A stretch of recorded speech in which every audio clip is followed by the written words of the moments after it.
Hello, konnichiwa, hola everyone, welcome to the stream. My name is Leo, I'm your resident Demi Vampire singer and professional simp, and I want to sneeze. And I lost it. Anyway. Hello everyone, hi. Sorry for disappearing for a little bit. I know it was only like the weekend and another 2 days, but I am very tired. I am still very tired. I'm trying a new schedule actually. Not streaming, just IRL schedule. And it's taking a toll on me, but I have hopes that it will slowly work towards making me go to sleep at a decent hour, or at least sleeping enough hours. And drinking more water. So today we are, I believe, finally once and for all finishing Lake of Voices. Last where we left off, we had 3 endings left, if I remember correctly. So yes, fixed sleep schedule. Hi Confused, welcome. So last time we managed to romance both Bemele and Margaret, which was extremely cute. Alright. Which was extremely cute, and we also got some of like the more horrible endings, which were like everyone dying and leaving us alone. Well, kind of, because it was mostly like our decisions what left us all alone, but you know. And now we also got, I think, all of Lou's endings that one time. I don't remember if that was last stream or the stream before that, but we also managed to get that. So now we're going for the 3 final endings, which I believe are related to the guide, surprisingly enough. So without further ado, let us begin. For this one, I think we need to start like completely from scratch, and from what I've been able to gather, we just need to completely like ignore both Bemelli and Margaret in the first act, as in like not favor them in any way with our answers. So in this case, instead of like addressing any of them, we just say nothing, which I think was kind of part of that one route where everyone died. But anyway, I really wish you go. I believe you. And hold on.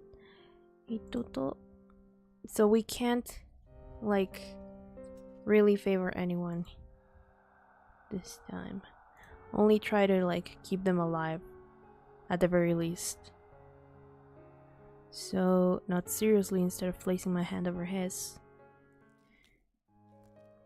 So that way he also, I guess it makes sense, because every time we've tried to, or we've got like a closer connection to someone, he always calls us out, as in like, oh, or is it like, are you choosing this because you've been favoring this person? Like, I've seen you two get close and all of that. So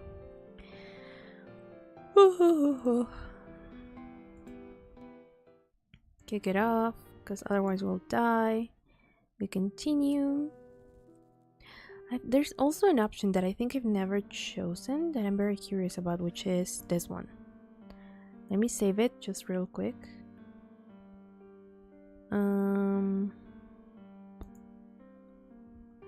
I think it should be fine here. We don't need these anymore. So now let us load, because it's gonna like, unless, so you're staying behind? Yep, it's the same thing, I think. But let's load just in case, because I don't know if not answering is the same as answering the option that gives us that answer. The current format has worked so far. Then we continue in the order we were. Turn. I think she dies. Yep. I am so sorry. I'm so sorry. Forgive me. By the way, to any Epic the Musical fans out there, I am working on more covers of that. So I just need to finish the art and the mixing on a couple of them, but it's gonna take a little bit. Okay, so new dialogue now. So we made it to the island. We made it to the island, and both Margaret and Lou, I forgot his name for 2 seconds, and Lou died at this point.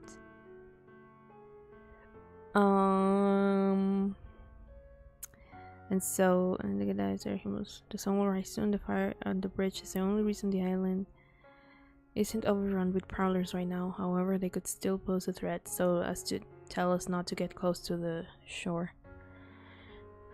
Bemelli levels an empty look towards the guide. Is there something we should do?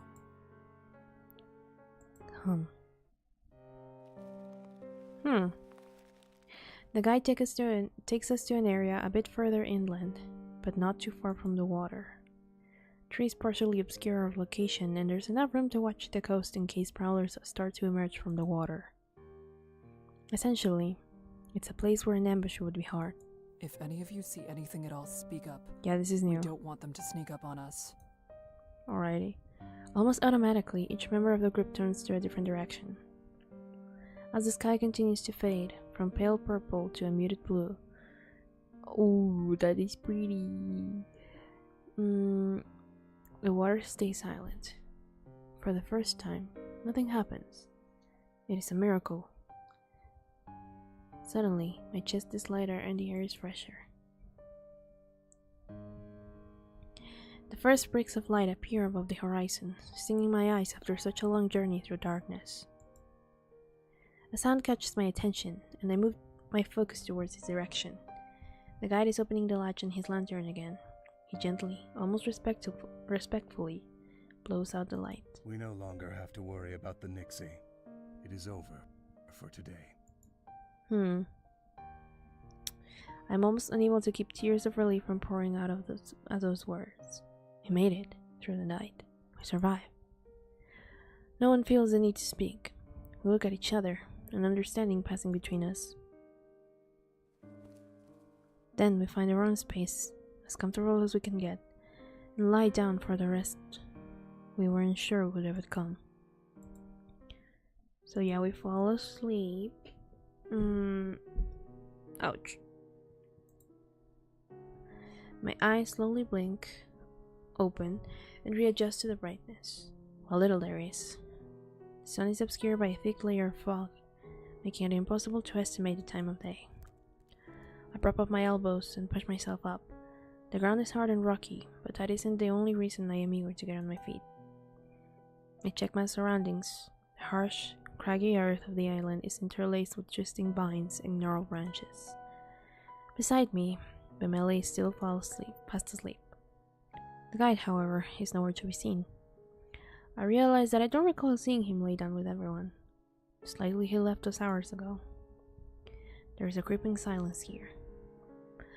I can't help but shudder at the hollow, aching feeling inside of me. I refuse to relent. I shift my weight back and forth, unsure of what to do with myself. Memories of last night's harrowing journey flicker through my mind. Bemele wakes suddenly, rising with alarm. My mouth opens, then shuts, and after a moment of fumbling, a word finally escapes. Bemele gives me a gentle smile and makes his way over to me. Morning. A pocket of quiet descends over us. Bemele sighs. The atmosphere is weighing down on him already. We should eat something soon. Yes. Yeah, he doesn't sound very excited about it. Which is understandable. Everyone died, except us. And well, one of them we kind of watched, the other one... Well, no, we actually saw when she drowned, but... Why is my nose so itchy today? But...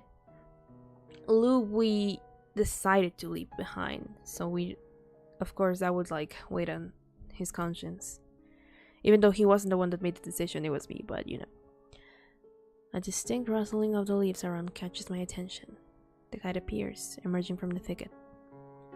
Bemele glares at him, and he makes his way over. Nixi will not tread on land in daylight. However, being near the shoreline is still dangerous. If you leave the center of the island, remain cautious. Alrighty. Before the sun sets, I will be in this area. It would be wise to meet me here before nightfall. Why do you do this? I sharply turn towards Bemele as he snarls and confronts the guide. You would just let him follow behind us. If you had been there before, none of this If you would had have been happened. there before. They didn't have to die. Welp. Yeah, they didn't. Now that we know the lore is like, yeah, they didn't. One of them didn't even... Well, no, yeah, he got killed. Never mind. But they didn't have to die, and yet here we are. The guide looks away, seemingly unaffected. If all you're going to do is leave everyone to be lost, then why bother guiding us at all?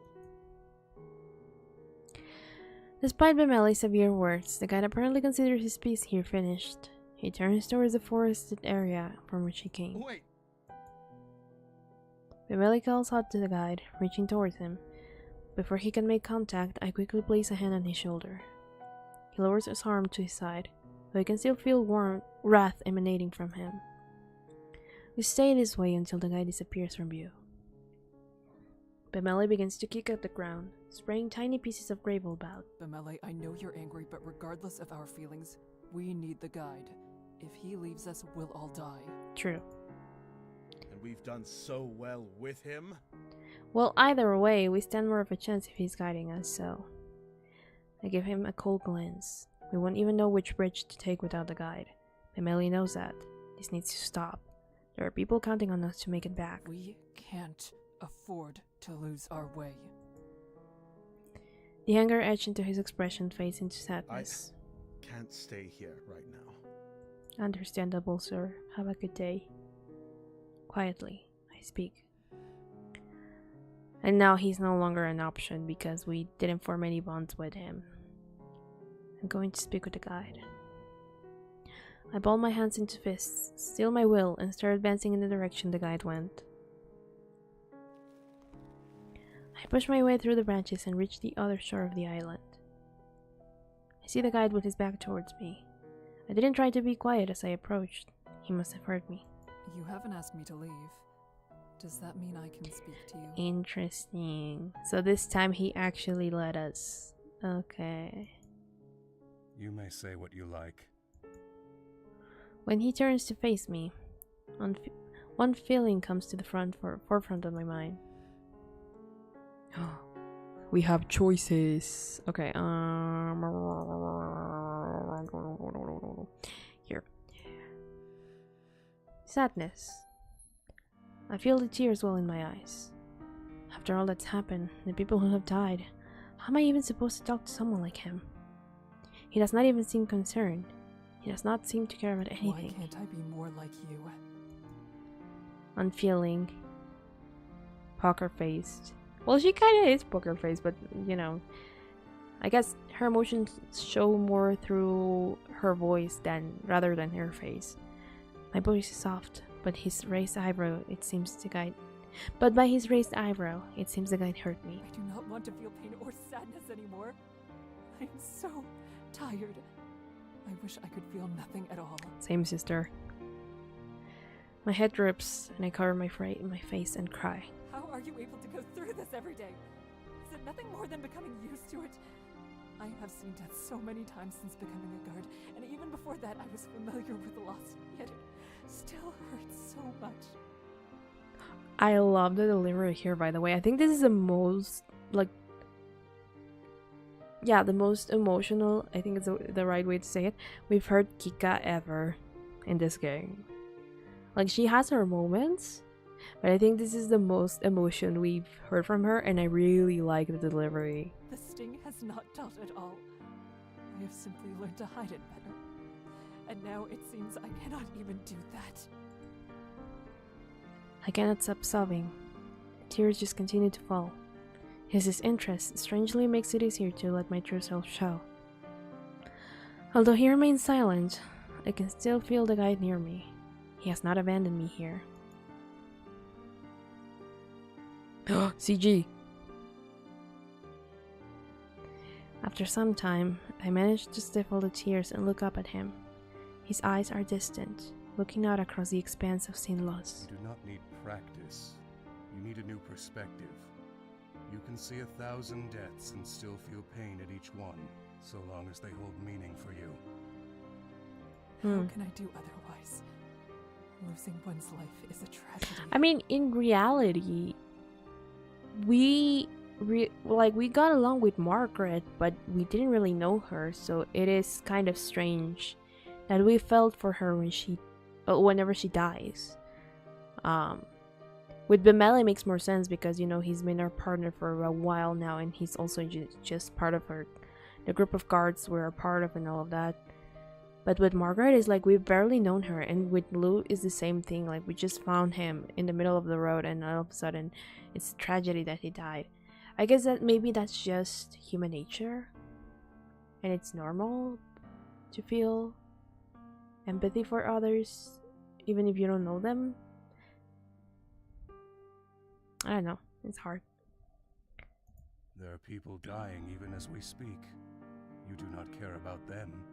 I do not have to see those with my own eyes.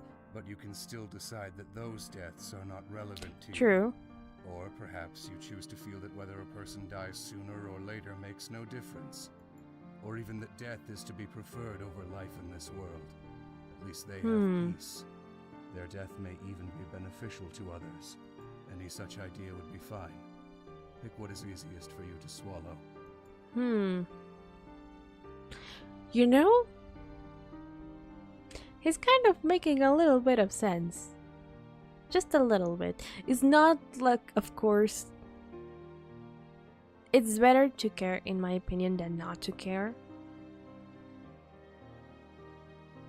But it is true that it is up to you whether you decide how much you let it affect you. Huh. It sounds so cold, but he's simply giving me what I asked for. I'm not able to stop myself from inquiring further. What is your perspective? He pauses for a moment. He pauses a moment in thought. The villages in this area pay me so that I am able to stay and lead people when needed. But making a living is not the reason I do so. Neither is it so I can help those who wish to cross. Then? I stay here so that I can make certain as few people attempt the journey as possible. What? I have decided to believe that I make a difference in the amount of those who come in contact with sin. I mean, it is true, because the less people that try to cross it, the less people die. So long as I am here, others rarely try to cross on their own. They either wait for the few trips I am able to make, or don't go at all. I can also turn someone away if I feel they are unfit. That is true, that is true. My one hope in this life He's not is that really someday forcing them to people go will through never it. attempt to cross the bridges again. And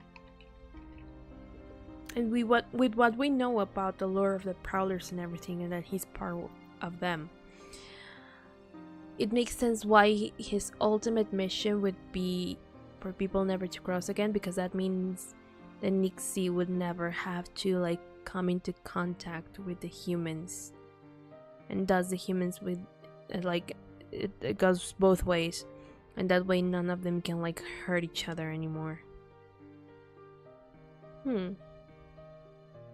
Interesting perspective, actually. For a moment, I can feel a genuine emotion in his words. It is a futile dream, I know. It is impossible to convince everyone. True. Then the feelings are gone. For those who do insist upon going, well, if their life is worth risking to save a few days of travel time, then it isn't worth very much at all. Understand? Yes. Fine. He closes his eyes and thoughtlessly brushes a few loose strands of his hair back behind his ear. He seems to be losing some of his patience. For some reason, it is hard for me to see the guide acting so normal. It makes me realize how I never truly saw him for what he was.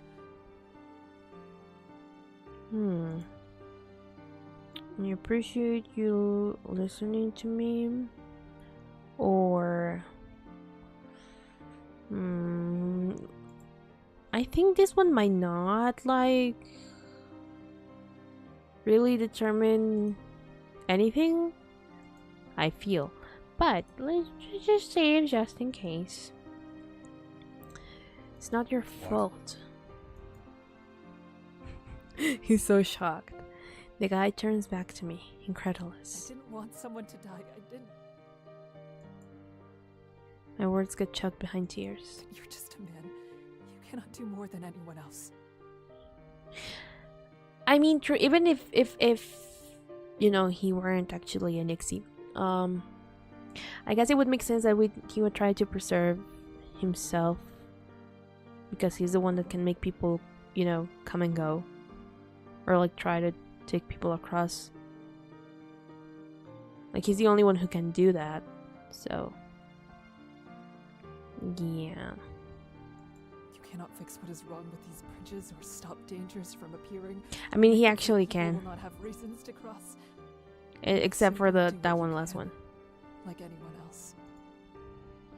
I feel anger begin to mix with my sorrow. It is the world that needs to change, not you. No matter what choice you make, there will be suffering and hardships. All this time, I said I did not wish to leave anyone alone. But I have done so from the beginning. You are not my enemy. I mean, yeah, she's not wrong.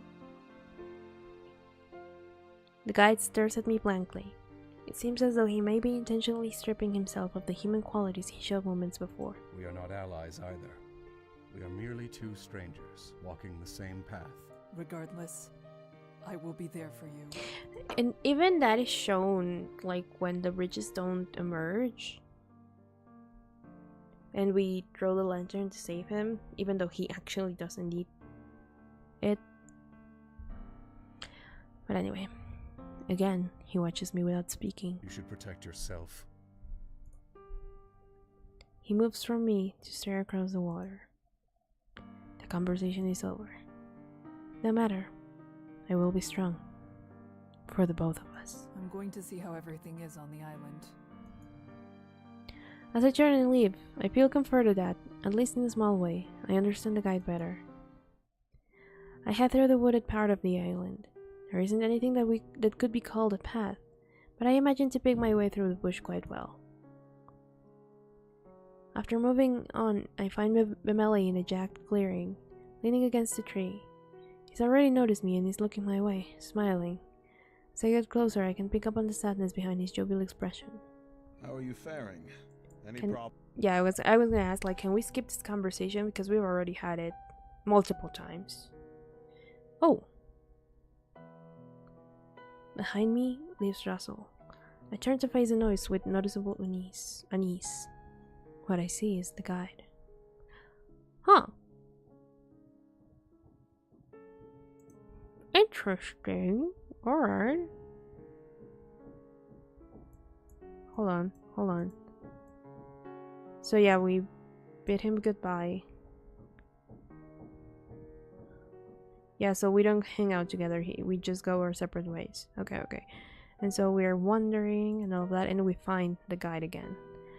I blink in surprise. I didn't expect to run into him, and from the look on his face, he didn't expect me either. Hello again. Did we get Is a happy ending already? everything Not well? yet. I mean, I think there's not really a proper happy ending, you know what I mean? Because these are the last three, and in order to get this route we're going through, both Lou and Margaret die. And maybe it could probably be the same way if, like, either, like, if Margaret survived, or maybe not. I don't know if Margaret surviving would, like, untrigger this ending or this particular route. But, because by saving her, we're showing some favor towards her, I guess. Although we did save Bemele. I don't know. The point is, that Lou always has to die, apparently. Or at least we always have to leave him behind. And either Bemele or Margaret need to die as well in order to, like, get to this point. So that actually means that you can't really save everyone. Or at least it seems that way. Only 3 more endings? Yeah. Nothing has changed. I consider his words. That is the best we can all hope for under these circumstances. The guide nods. Yes. It won't be much longer before it's time to depart. I will wait here for the time being. Fine. The guide is a strange figure. Oftentimes it feels as though he has scarcely any presence at all. And at other times, he makes me feel apprehensive. In this instance, however, I don't mind his company whatsoever. We wait in somber silence until the sun begins to vanish from the sky. It's time to go to the meeting point. Alright. I nod. We walk together. The lack of conversation does not weigh on me whatsoever.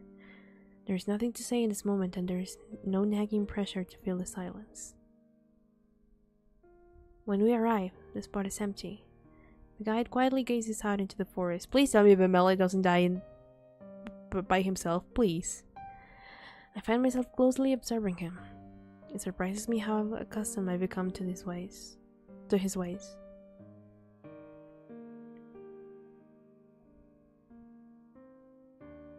Truly the worst meal. Why? Why is dinner the worst meal? So this might be the last stream of this? Yeah, this might actually be the end of, like, Voices. which I am sad about because I really like this game. I think it's extremely interesting, and the lore that it has is very good. I really like it. As I watch him, I feel a sense of resolve. The guide has made this trip more times than one could count. I need to remember that this is possible. We can survive. Oh, there he is. Before too long, Mammalia appears. He gives me a half smile as he waves. Hello there. I wave back at him. With the group now complete, the mood becomes tense. I can no longer ignore the fact that it's nearly time to leave again. However, I refuse to let go of this newfound determination. All three of us wait in silence until darkness overtakes the island. Night settles like a shroud over the land, every inch of the world now covered in unrelenting darkness. Suddenly, there is a gurgling.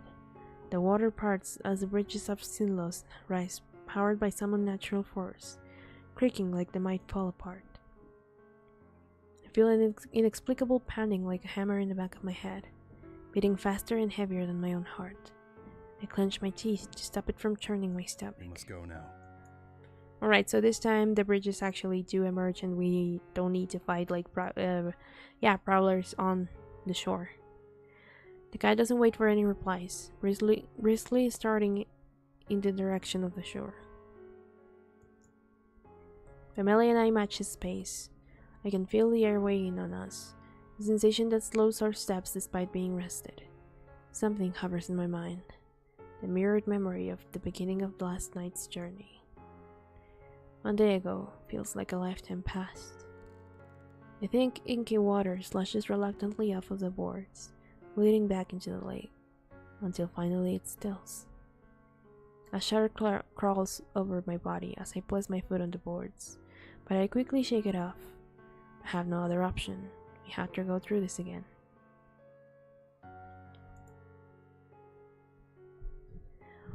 All tense as day-old corpses. As day-old corpses. We walk over the bridges in silence. The only sound that accompanies us is the thick lapping of the water at the bridge. Mammalia stays close by my side with a sour expression on his face. He evidently has little interest in masking his disgust. He murmurs something beneath his breath, but it's inaudible. I decide not to ask about it. It wasn't meant for me to hear. So, I feel as though barely any time has passed when it is explained that half the night has crept by. We've encountered a few sunken bridges which force us to reroute, while other paths were rotten enough to make us stagger our steps. However, the biggest threat of all is eerily absent, the prowlers. I haven't seen more than shadowy glimpses of them down the other paths, and even those may have simply been tricks of the fog.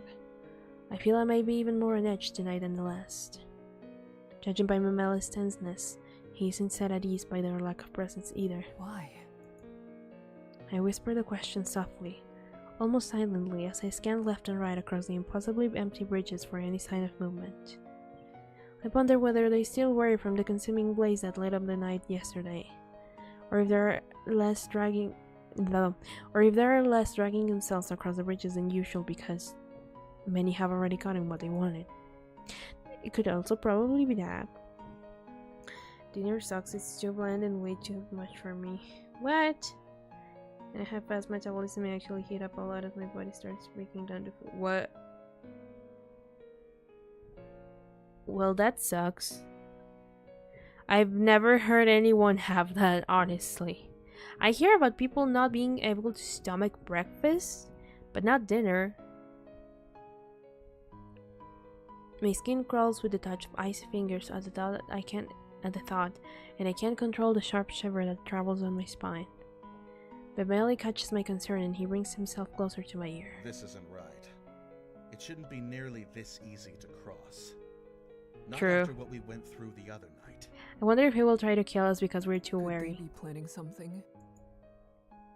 Mammalia lightly shakes his head.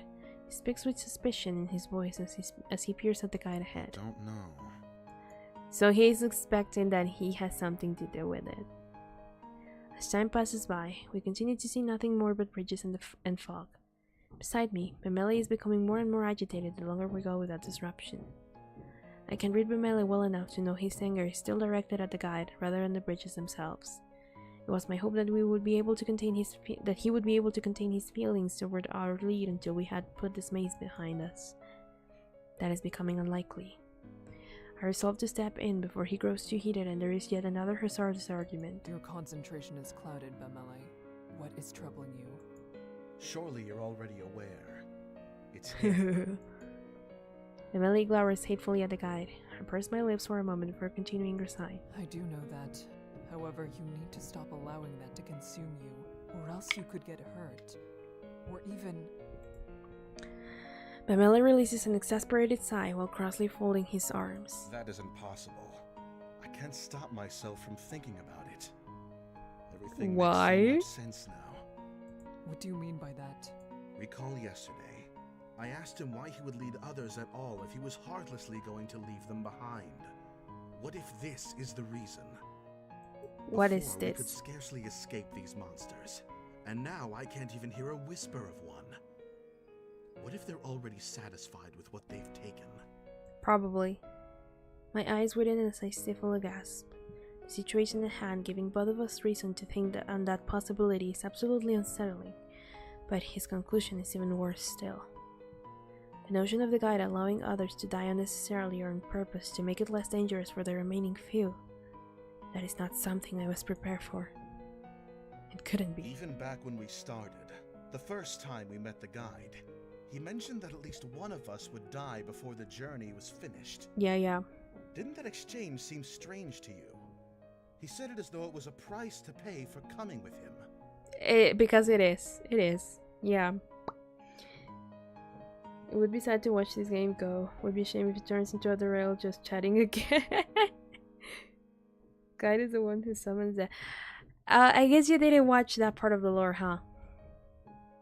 The guide is free to do as he pleases. He can and will threaten to leave the entire group behind at so much as a hint of resistance. Nothing is stopping him. He knew this was going to happen. He had to know. Because he does. I take a few moments to breathe. Despite the danger, I only barely resist shutting my eyes against the world. We need to make it to the other side. We must keep moving forward and survive. The guide is our only way across. True. My usual reply to Bemele's worries does not make an impression. His eyes are not swayed. He continues to stare into me. I'm saying he cannot be trusted with our lives at this very moment. I need an answer to that, Kika. What do you really think?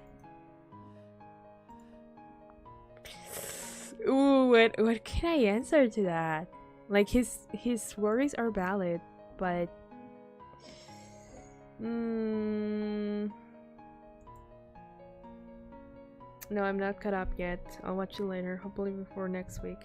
Yeah, like, if you don't want me to like properly spoil you, like as in exactly what happens, I can just tell you that yes, the guide have some level of control in like on the bridges, but he withholds that information from us most of the time, and he does know that at least like someone, at least one person has or is going to, doesn't necessarily has to, but is going to die during the way, because that's just how it works in the bridges. But yeah. His words are valid, but I need all the endings. Yeah, like, it's also because I already know what's going on with the guide that I'm like, I understand why he's worried, but going against him is really not gonna change anything. So it's pointless to just be angry at the guide for it, really. You can discuss at the end, say nothing. I do not agree. Bemele's face darkens for a moment. I continue. The guide may not care what fate lies ahead for us, that is fair to say, but that is not the same as intentionally conspiring against us. Yeah, because he doesn't, actually. Like, it's not like he's like, oh, this is the one that's going to die necessarily. It's more like based on their choices and all that. Bemele opens his mouth in an attempt to counter. However, I raise my palm to stop him. Perhaps you may be right, Bemele. I'm not blindly trusting the guide. However, I believe it's too early to come to such a dire conclusion. I will not rashly accuse him unless there is sufficient evidence supporting it. When I said that I was going to look out for the guide as well as the others, I mean it. I meant it. Sorry. He seems to have more to say on the matter, but he finally sighs and drops the topic. Instead, he pensively looks forward and we continue on. Our progress continues steadily and we still encounter no significant difficulties. How much longer until we reach the other side? We've traveled quite a ways. Yes, please do play it if you can. It's for free on both itch.io and Steam. Please, everyone out there that is watching this, play this game. It's very good and it's for free, and I still cannot believe it's for free. Granted, it's 6 years old, so maybe it was like a part of like a way for the studio to practice, but I think most of their games that I've seen around are free, and they only like make you like, the only things that they're like, oh, if you want this, buy, are like, for example, there's another game that I have on my library that is for free, that is another visual novel that it's called like Our Life, something like that, and there are like DLCs with extra chapters, and those are the ones that you need to buy, but the main game is free, so you know, just saying. I don't think this one has a DLC, but still. Sorry, let me open the door for my doggo.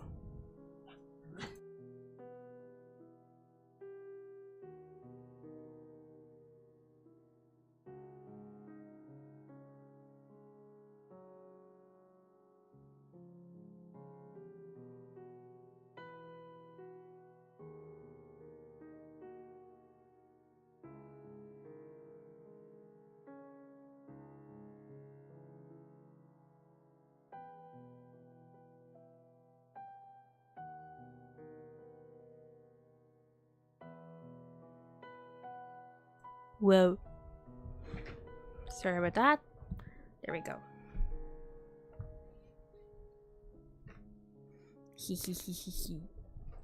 Anyway, so let us continue. Bemele quite breaking blah blah blah. I can't read. Bemele's quite breaking question doesn't sound particularly enthused. It should only be another couple of hours. How much is a couple of hours?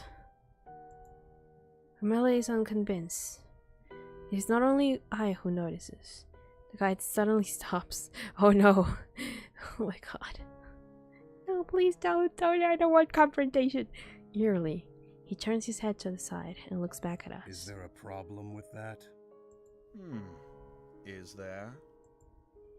We progress through the bridges at a much quicker clip this time. Bemele's question was not idle curiosity. He was confirming the fact for himself. I should have known.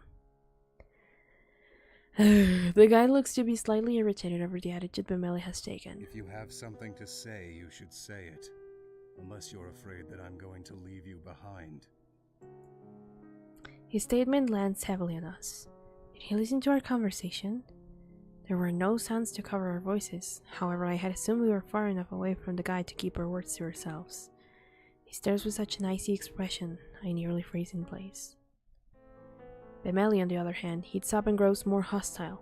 He leaves my side to rush into the guide's flickering light. Don't. This is going much too far. I urge him to come back. He ignores me and takes his stand facing the guide. Am I right? Are you going to leave us behind after what I've done? The guide isn't bothered at all by Bemele entering his space. He gives a level answer. No. Well, that's grand.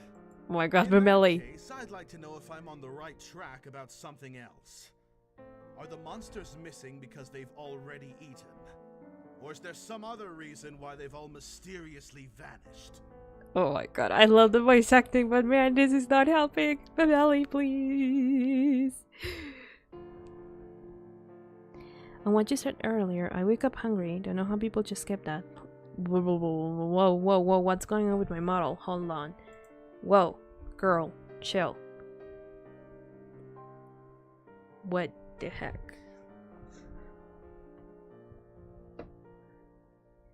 Okay, there we go. It should be fine-ish now. I wake up hungry. I don't know how people just skip that. Logic again, and I understand why most people don't skip their dinner. But like, you already ate lunch earlier. You're still not satisfied from that. I think it, like, from what I know or remember about how, like, people are supposed to eat, I think it doesn't, there doesn't need to be more than 6 hours in between meals. I think it has to be like max like 6 hours in between each meal. So that's why I don't know like why exactly, you know, you need to eat like every certain amount of hours. But I think it has to do with that it's not so much like if you're too full, of course it's supposed to be as in like you don't eat like extremely heavy meals, which like, you know, each time. Like you're just supposed to eat like the normal amount until you feel satisfied. And then by the time dinner hits, you're hungry already again. That's how it's supposed to work, if I remember correctly. But I don't know like the science behind that. I just know that that's how it's supposed to be. And that the little like snacks that are usually recommended that like you eat fruit in between meals are supposed to be to help like your digestion better. Time for midnight snacks. Like the problem is, I think, is in when do you eat, right? Like at which times do you eat? Because like I said, for example here, like we have lunchtime only if you like work outside your work, like outside of like, you know, if you have like a workplace, right? Like it's not in your home, or if you go to school, because you have to wake up at a very, very early hour. There are people who go to work at like 4 a.m., 5 a.m., all of that. Either due to commute or to prepare everything, because you know they need to like prepare things before they open or before they start their day properly and all of that. So at least here in this country, there are people who actually wake up for work at like 4 a.m. or that are already going to work at 4 a.m. for some reason.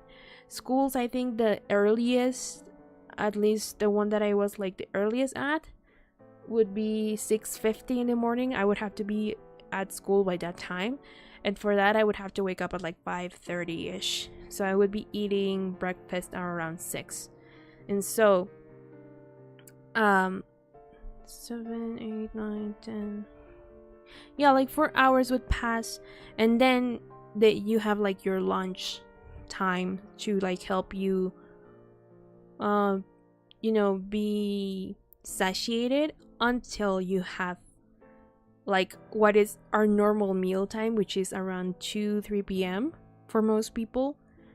And at workplaces that do not have you like usually like be at work super early in the morning, like they have you have your what would be your lunch hour, but in reality is like your normal meal hour. So now no 6:15, 6:50, like 10 minutes before 7. So yeah,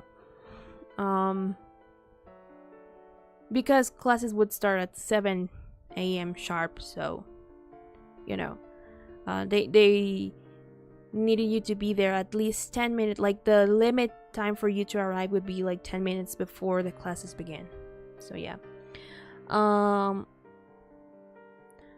so our usual like eating, I guess, time, like our main meal, I guess, during the like the day would be at around 2-3 p.m. and then we don't have dinner until like 8 p.m. or like between 8 to 10 p.m. is when people usually have dinner. But it also again depends on like their work hours, when do they get home and all of that. Like for example, for me, I usually eat at around 3 p.m. and I don't eat dinner until like 9 or 10. So it really depends on like at which times of day you eat that those 6 hours pass, and then you have to eat your next meal. So of course, if you eat later than usual, like for example, there are times where I end up eating at like 5 p.m. or 6 p.m. Then my dinner time gets pushed, or by the time it comes by, like the usual time I would eat dinner, I'm still a little too full from my earlier meal to like be eating dinner. So I either skip dinner or I just wait until it's like later to have something lighter and then go to sleep, so I don't go to sleep hungry. Because sometimes it happens that I skip dinner because I ate way later than I should have, and then by the time I go to sleep, especially with me sleeping late, I end up going to sleep hungry because I didn't eat dinner. So that's that. But yeah, that was my waking up time when I was in high school, so yep. Anyway, so Bameli is throwing hands at the guide, which is not good. Bameli is actually building his own demise. I know, and I'm worried because I like him, but I'm like, dude, I cannot help you if you keep doing this. I cannot help you if you keep doing this. The guide pauses for a moment. His eyes close and he becomes completely still. It's possible. It's possible. He's also not helping himself. Like, God. Bameli glares at the guide over the admittance. It's as though he heard nothing after the first line the guide spoke. The guide is unfazed. If you enter these bridges, all you should expect is death. That is no secret. That is no secret. You need to stop putting so much energy into finding meaning, or else you will end up like the others. True. Bameli ends up speechless, caught off guard by the guide suddenly discussing his accusation. The guide continues at Bameli's silence, annoyance leaking into his voice. You think that the results would have been different if only I had said more or did something differently, but that is not true. The conclusion would be exactly the same. If Lou hadn't died when he did, he would have been lost at some other point during the trip. Yeah, probably. Yes, Lou was his name. I had spoken with him in the past. He wanted to cross the bridges. I had deemed him unfit. He was far too desperate and unprepared. There's no helping someone like that. The guide sounds even more agitated as he elaborates. Bameli seems to be finished with being surprised. His anger ignites. That's all well and true. Why haven't you died yet? How is it that you've been able to cross these horrendous bridges over and over again without suffering the same consequences as everyone else? The guide's face twists into a vicious snarl. He shouts. I have died. I have no life to give. Everything I am, everything I could have been, was surrendered to this lake. That is the only reason why I'm able to stand before you. I mean, true. I can show you the way, and I can give you advice on how to survive the perils you will face. That is all I'm able to offer. Is that not enough for you? What else do you want from me? He has a point. Sympathy. It's been far too many years since I was capable of giving anything like that. He finally stops to catch his breath, though the emotion in his eyes still shines intently. There is no response from either of us. I feel gut-wrenching sadness for the guide. He deserves to have as good a life as any of us. An agonizing silence permeates the air. No one dares to even move. The tension is cut as the boards beneath me start to creak. My eyes dart down. The bridge is sinking. Rapidly, instinctively, I jump backwards. Oh no! Oh no! But the new section of bridge groans horribly as it too starts to tilt into the water. They keep getting further and further away with each disappearing platform I move off of. Uh-oh. I look up at Bameli's skull. My chest tightens when I see him and the guide on what has become the other side of a small chasm. I leap back just in time as the bridge under me snaps like a twig. Glancing over again, they keep getting further and further away with each disappearing platform I move off of. Dread grips up my neck and I nearly lose my footing once. I realize what's happening. Desperately tumbling backwards, I finally manage to regain my balance. I use this to leap far enough back that the bridge I land on doesn't immediately start to fall apart under my weight. Why am I the one getting punished though? I did not. Because random parts of the boards can just like suddenly collapse for some reason. Makes sense. I'm more restricted to regular times since I eat together with my family, so no matter how late I eat lunch, dinner will be served at 6. Yeah. That happens to me sometimes with breakfast when we get like together. If I eat breakfast too late, I'm doomed by the time like what would be like as lunchtime arrives.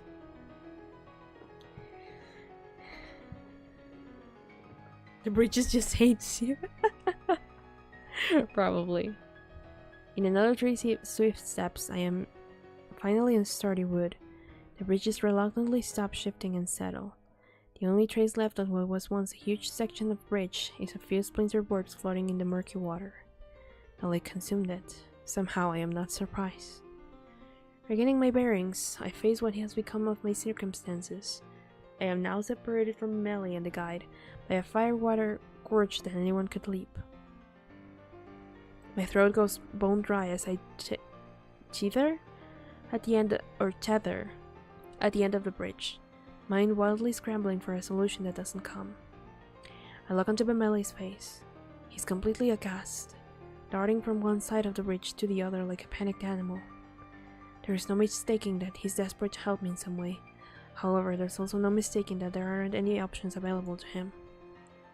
He turns to the guide with bleeding eyes, while his earlier hostility sunken with the bridges. I'm too far off to grasp what Mamela is asking, but I get the impression he's seeing if there's another way. The guy turns to me. He's completely cooled down from the earlier interaction, back to his same placid expression. The guide and I lock eyes. He doesn't release me from his gaze for a few heartbeats. He focuses back on Bemeli, who has now gripped him by the cloak. The guide says one word. Judging from the look of pure terror on Bemeli's face, I can only assume it was no.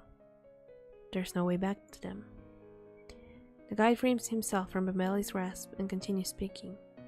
Bemeli still seems horribly shaken by his words. I can barely see from here, but I think he's quivering.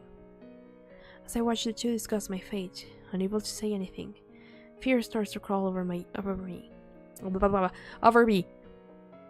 My arms run cool, to cold, to freezing.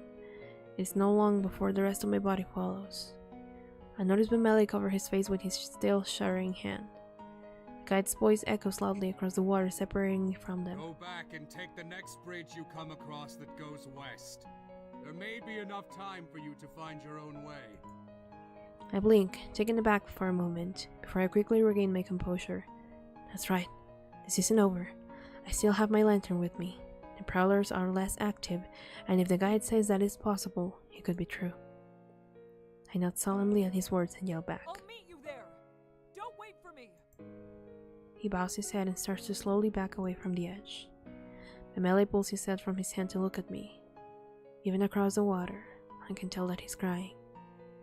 I smile forlornly at him as the wind whips against my back. I speak softly. I need to go. There is no way he could have heard me, yet I'm confident that the sentiment got across. I spin on my heels and run back the way we came, searching for the bridge the guide said to take. I can only hope that we all safely reunite before this night ends. I spare a brief glance behind me. However, there is not a trace of them or even the dead end I was stranded at. With a painful contracting of my heart, I realize that I am truly alone now. Quickly, I shake off the thought and focus my attention on what is in front of me. The first branching path comes into reach. I slow down to a calmer pace and begin my progress down the western bridge. It would be reckless to consider going against the guide's directions. I walk at a more readily brisk pace, not wanting to risk tripping or running out of energy in a moment where I need it. If the eeriness of the lake was disconcerting before, now it is overwhelming. The blizzard-like fog drifting over the waters limits my vision to the span of my arms. The utter silence was a comfort, despite how otherworldly it felt. But the whispering of the lake has started to stir now. I gulp despite myself. They've noticed me.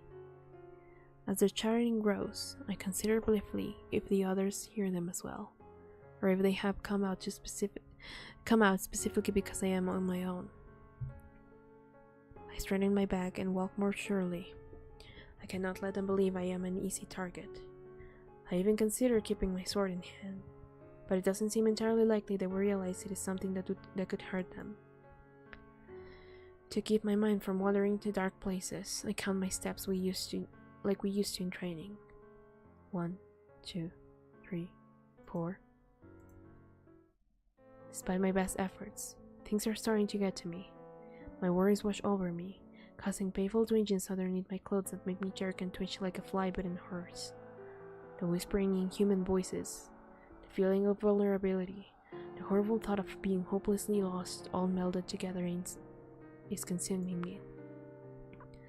My pace breaks from the steady rhythm of my counting set. It quickens more as I start to succumb to fear. My brisk steps turn into long frantic strides. Something in me whispers, faster, go faster, don't let them catch you. And I listen.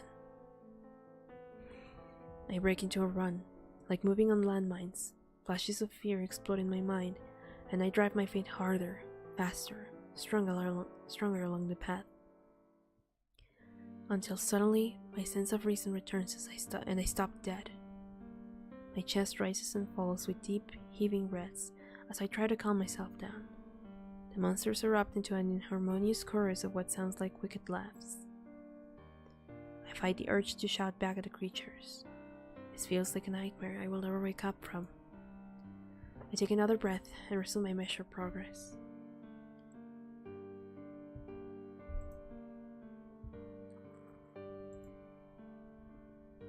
It's difficult to tell how much time has passed. It must have been hours. However, judging by how much energy I've expended. Since the time I recompose myself, I have not stopped walking for a second. Despite how much distance I've put behind me, the twisting route still feels endless. I weave through the labyrinth, not allowing myself to dwell on the whispering creatures hidden below my feet. Suddenly, from out of the nothingness, a faint light appears in the distance. It floats peacefully through the fog as if beckoning me towards it.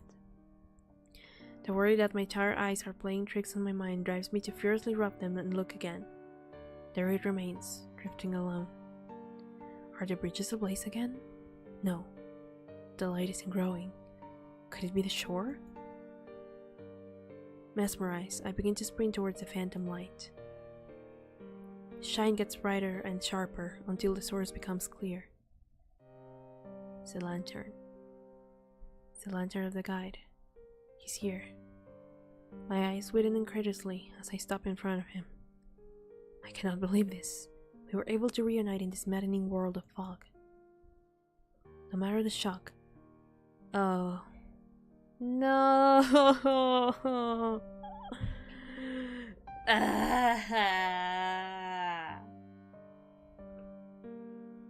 You dumb man, why? I can't leave you alone for 5 seconds because you always die.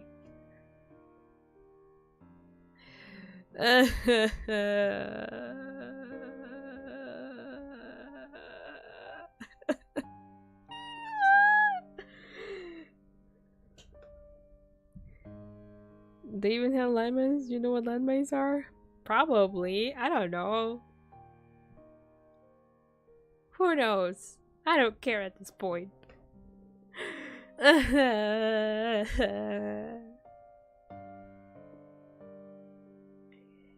matter the shock, I noticed immediately that he stands alone. But Melly is not with him. The weight of that word, of what that means, hits me like a physical blow. I can only manage one word. Where? Oh, the On voice. the shore. What? What? What? Huh? What? What? What? He's alive?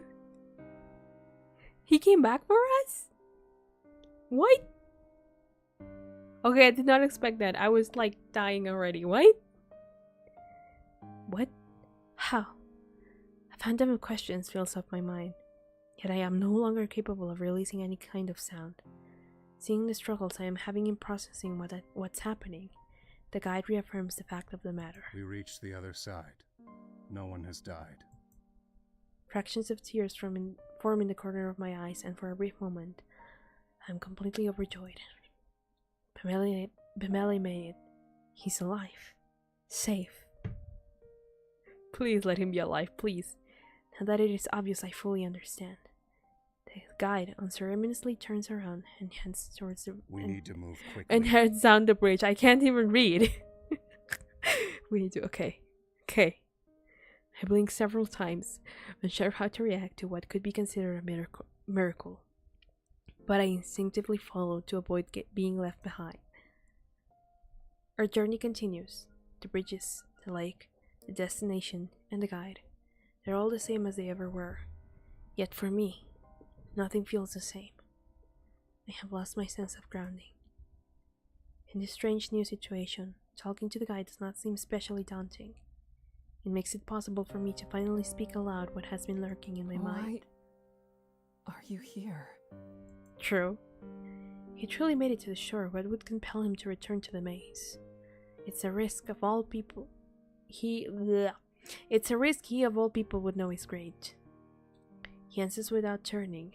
I am not allowed to see his face, but I get the sense that he is frowning. Do you assume the death of a traveler is my first choice? To have any worth as a guide of this lake, you cannot be a fool, but neither can you be a coward. I knew that you would still be here. How do you know that, though? The guide leaves it there. Again, my eyes well up with tears that threatened to spill over. He believed I would survive. He put his trust in my abilities enough to come find me. Thank you. I watched the guide's smooth gait as we continue on. Countless thoughts I want to tell him dance around my mind. However, he's the one to break the growing silence. That is surprising in and of itself. What he actually says, even more so. Would you like to tie a string between us? What? What? Tying a string from my wrist to yours will ensure we don't drift too far apart, and is a reminder you're not alone. If someone is taken, the string will snap. It is calming without putting either person in further danger.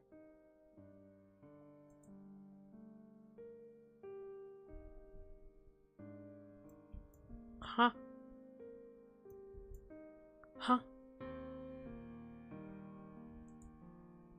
It cannot be done when there are many people. The lines would become tangled. Since it is only the two of us, I it is mean, an option I can offer. true? I guess? Yeah, actually, I would accept. Yeah, we would all expect to leave. Yeah, but him to leave us, but with I'm just very perplexed by his sudden change in demeanor. He flicks his eyes back to search for my response. I mean, sure?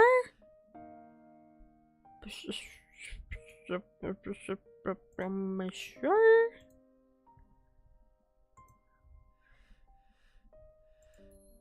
Yeah, why not?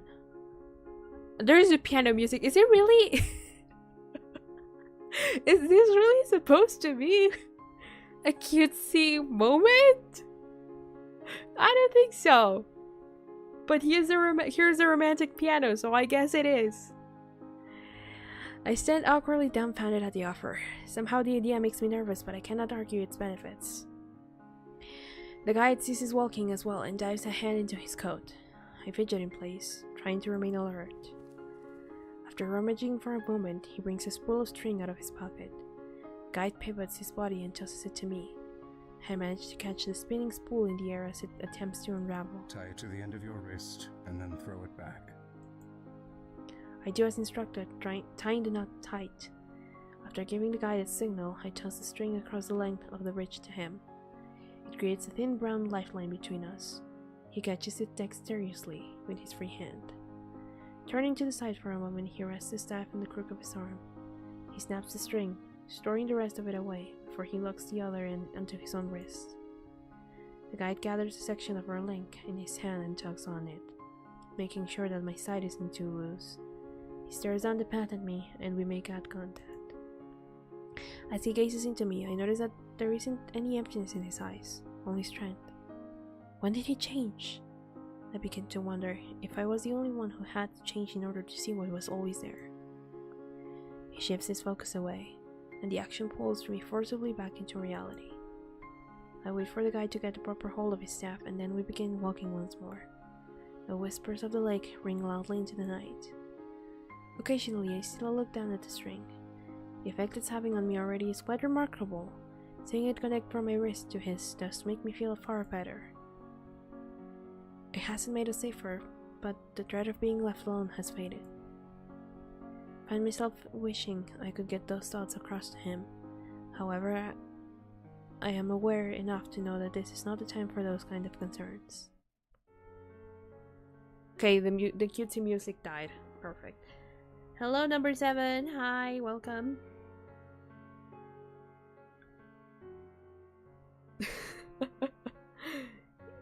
He's very sure in the line breaking. I feel like he has lost many people to prove that hypothesis. And then he's just acting cool about it, maybe. Any scene without Mameli cannot be cute, right? I'm like, where is my Mameli? The whispers die down until they completely dissipate like steam in the cold. The remaining sounds in my sphere of awareness now are our footsteps and my measured breathing. Earlier, the guide mentioned that talking amongst one another was fine, as long as you remained aware of what's happening. I wonder if he would mind conversing. It isn't to divert worries like it was on the first night. It's that I would like to hear him speak further. The more I've learned about him, the more interested I've become. Can I shave again? Here. Shave, yes. Guide? Yes. Is it still appropriate to speak? If so, I would welcome a conversation with you. I don't know, the way we asked him was like, guide? Sounds to me like when you go like, Mom? Can we do this thing? He's silent for a time. The anticipation wraps itself tight around my neck as I wait for his reply. I have a name. What?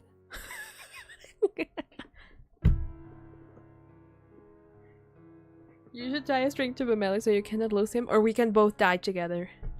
You know? That would be far better than one of us surviving and all of that.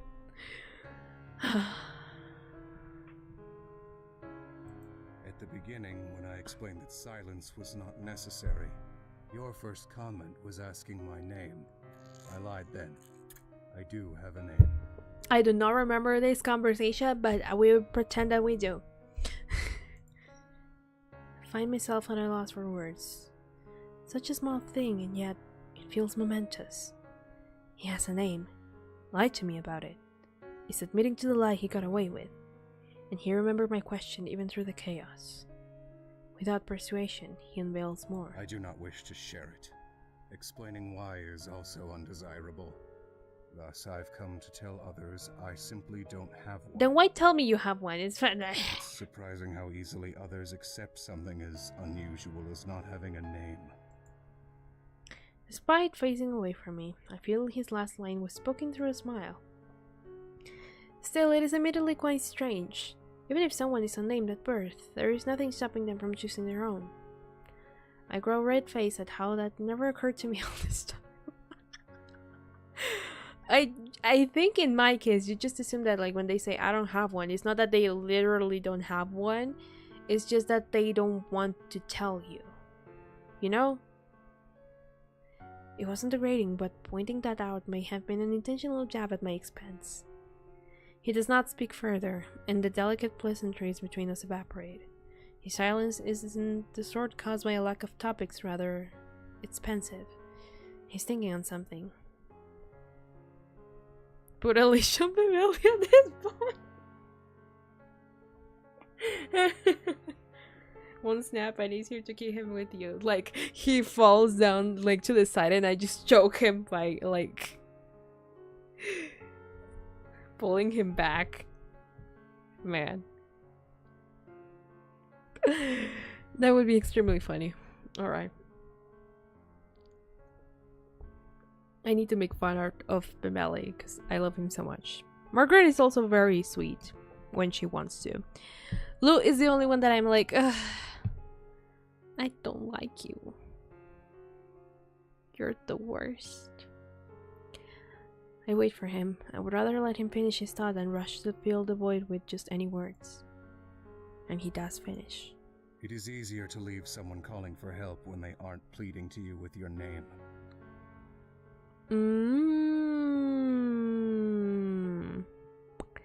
Interesting. Now we have a new perspective, like he said, on why or how or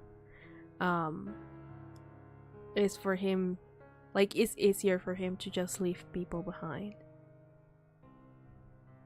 I love your narrating. It makes the game more fun and exciting. Thank you. Thank you. Do not shock Bimeli. I mean, I'm just saying, like, if he falls down and I'm just like, if I have the leash in my hand, if he suddenly just like falls to the side, what do you think is gonna happen? It's like if when you have your dog on its leash, and then suddenly a dog comes out to attack you, or more to attack your dog, and then what do? You don't crouch down and pull the dog up because that would take a lot of time. You just like grab him by the leash and pull him up with all your strength, and then you grab him in your arms and run. The poor dog is gonna feel it, and you're gonna be feeling terrible about it, but it's the quickest way for you to like resolve the issue. So the same would apply to Bimeli if he had a leash on and he suddenly fell backwards or something, or more like to the side because he's usually in front of us. Okay, so it is easier to leave someone behind when they're not calling your name. In the back of my mind, I worried that it had to be something like that. I don't bother asking him the obvious burning question. If he wanted me to know, he would have said it. He's still afraid to give me his name. I went with the next option instead. How long have you been known as the guide? I cannot say for certain. The past is something of a blur to me. Keeping count of time is difficult when so little changes on Sinlos. I imagine it must have been several years. Yeah, think. The guide couldn't be significantly older than I am. Such a large part of his life belongs to this lake. I try to give the door thought a positive light. Very few would be able to manage that position with so few years behind them. You are highly talented. Just like my father. Who was your father? I forgot. Oh, this is turning the conversation that I had not expected. I recall hearing many similar comments back when I spoke with those who knew Garvin. Garvin the Exemplar led his people to so many victories. He is a genuine hero to my village. I admit, it is curious to speak with his progeny. You're not. I am not Garvin's son. He would tell you so were he still alive. I mean, yeah, that is the saying around here. But then why do you call him father? I flinch at his words, and immediately regret mine. I spoke so brazenly, it was nothing but thoughtless. I ready apologies, however, there isn't an opportunity to even open my mouth before he adds more. I know that when I was very young, I had no one to help me. I was to take care of myself. One day I decided to travel to the shores of Sinlos, where Garvin was. No one attempted to stop me. After many years on the battlefield, Garvin claimed territory in the area and founded villages. He wanted to understand the mystery of the bridges, or perhaps find another way to cross. To him, the dangers were a new fight, a new purpose. Okay. He was deeply wrong. Sinlos is far more than that. There was a presence residing in the lake that they didn't truly understand at the time. I didn't like what was happening. I tried to convince Garvin and his men to break their encampment and move on. Okay. It was at first assumed that I was merely a strange, overly fearful child from one of the nearby villages. However, with my persistence in getting him to go somewhere safe and the way I looked, it didn't take long for the rumors to start. Garvin did all he could to snuff out the belief that I was his child. To this day, I wonder if that was the reason he refused to listen to me, or anyone else who began to think leaving me for the best. Okay. YouTube is not okay with me talking about Chucky Melly with a leash. The visual is not burned in my memory. You're welcome. Can you give me like a quick 2-sentence description of what the game is about? Just joined like a few minutes ago. Okay, so for the newcomers, because I know this is probably our last stream of this game actually, because we're right at the end-ish of our completionist run. But this game is basically, it's a visual novel. It's supposed to be like a horror-ish visual novel, and it's basically about the main character whose name is Kika, that is traveling with her partner named Bemele. Like they're both guards, and so they are supposed to be at another village, which name I've forgotten right now, but they have to arrive at a village where there are a bunch of brigadiers giving trouble to the other guards. So they are like the reinforcement that needs to arrive as soon as possible, and the quickest way to arrive to that village is by crossing this lake called Sinlos. But Sinlos is filled with monsters called the Nixi, which is why and the bridges are basically like a maze, so the guide is our only way to go across it, because he's the only one who knows the bridges like the back of his hand. And in the process we meet another 2 people, and anyone can die. And the premise of the game is like, you can cross the bridge and you can try to save as many people as you can, but not everyone will survive, ever. There's always someone who's gonna die. And that's pretty much the premise of it.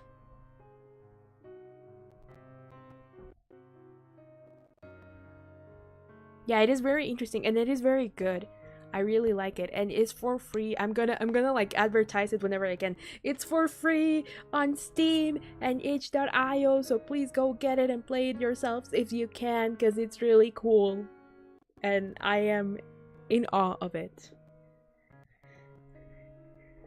So yeah. Now we've talked about Melee enough, we can have another 3 streams, right? Okay, so he's not really his bastard, but apparently people believe him to be. Because he looked too much like this so-called Garvin. After several weeks of investigation, Garvin walked out onto the bridges he's done many times prior. He brought with him a long rope which he tied to the dock. Usually he was able to return from his brief trips without any issue. However, that night, he never returned. His men pulled in the rope and found there was no one at the end. The rope was slashed through. That was when creatures got their title, Nixi. Pameli art stream, Pameli worship chatting stream. Maybe. The loss of Garvin the Exemplar was significant. Many years passed before any large effort was made to approach the lake again. During that time, I retreated from the public eye. It would have been too much for me to hold on to what Garvin left behind.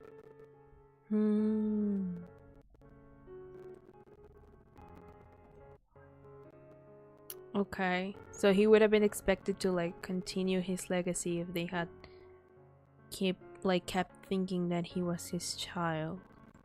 That life wouldn't last, for eventually interest in Sinlo's connector between villages on opposite sides was ignited. I could not ignore it.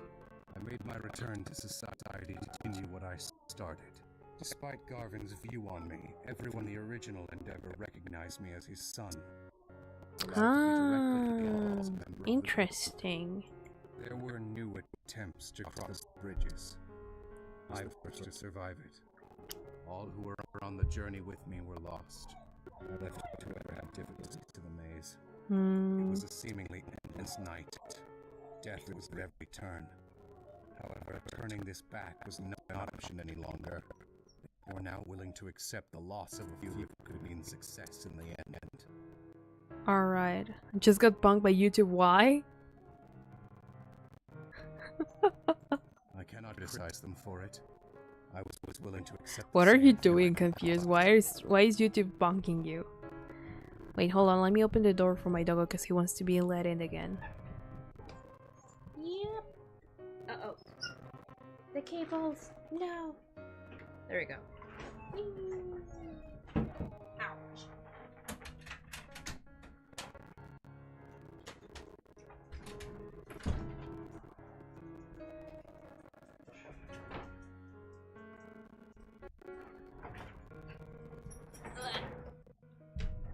I am back. The game audio is crackling a lot. Okay, yeah, that sometimes happens because of the audio capture beta thingy. Usually I just turn it off and then turn it back on and it gets fixed for some reason. Is it better now? That's unfortunately a thing that happens with game audio capture for some reason. Or it's not so much game capture audio, it's more like app audio capture. It's so you don't necessarily have to turn on like your desktop audio, because that would make things, you know, like notifications and all of stuff also pop up. But if it's not fixed, I can just change it to like this, and then that should be better-ish. How's that audio, by the way? Feel like it's slightly lower than the other one, but I don't know. Anyway, I think I got bunked for fawning too much over Rumeli. I already had to comments about him going through. YouTube said, no more simping. Enough simping. Okay, seems to be fine now. Okay. Cannot criticize him for it. I was willing to accept the same for my own cause. Okay. I continued to cross the lake solely to show people firsthand the horrors. I told myself that I was to survive the trips at all costs. If I didn't, what would become of my hope for the future? The ones who did not live to tell the tale were an inevitability I did not turn away from. My remorselessness, innate talent, and luck were what enabled me to make it across each time. And then it came to be that no one who knew of what lies in Sinlos wanted to cross without me.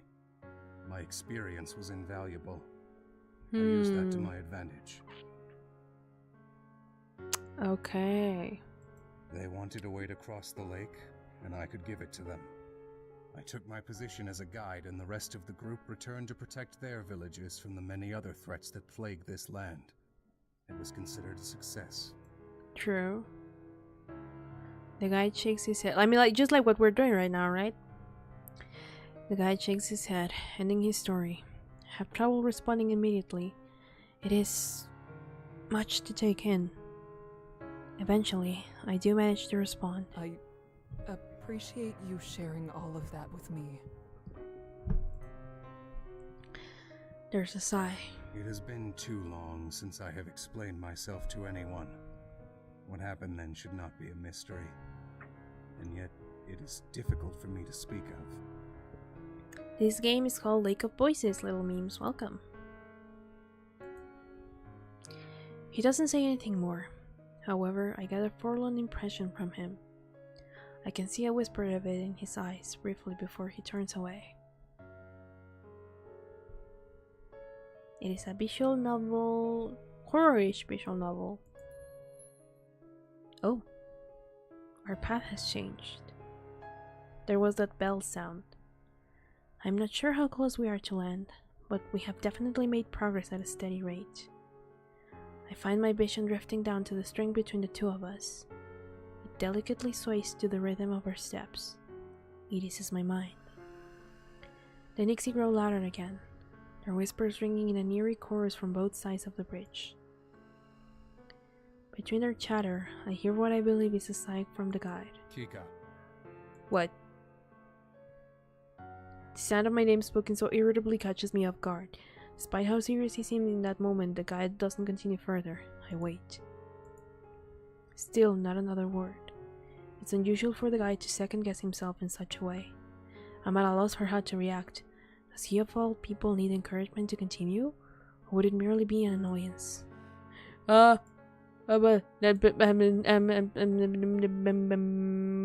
gonna...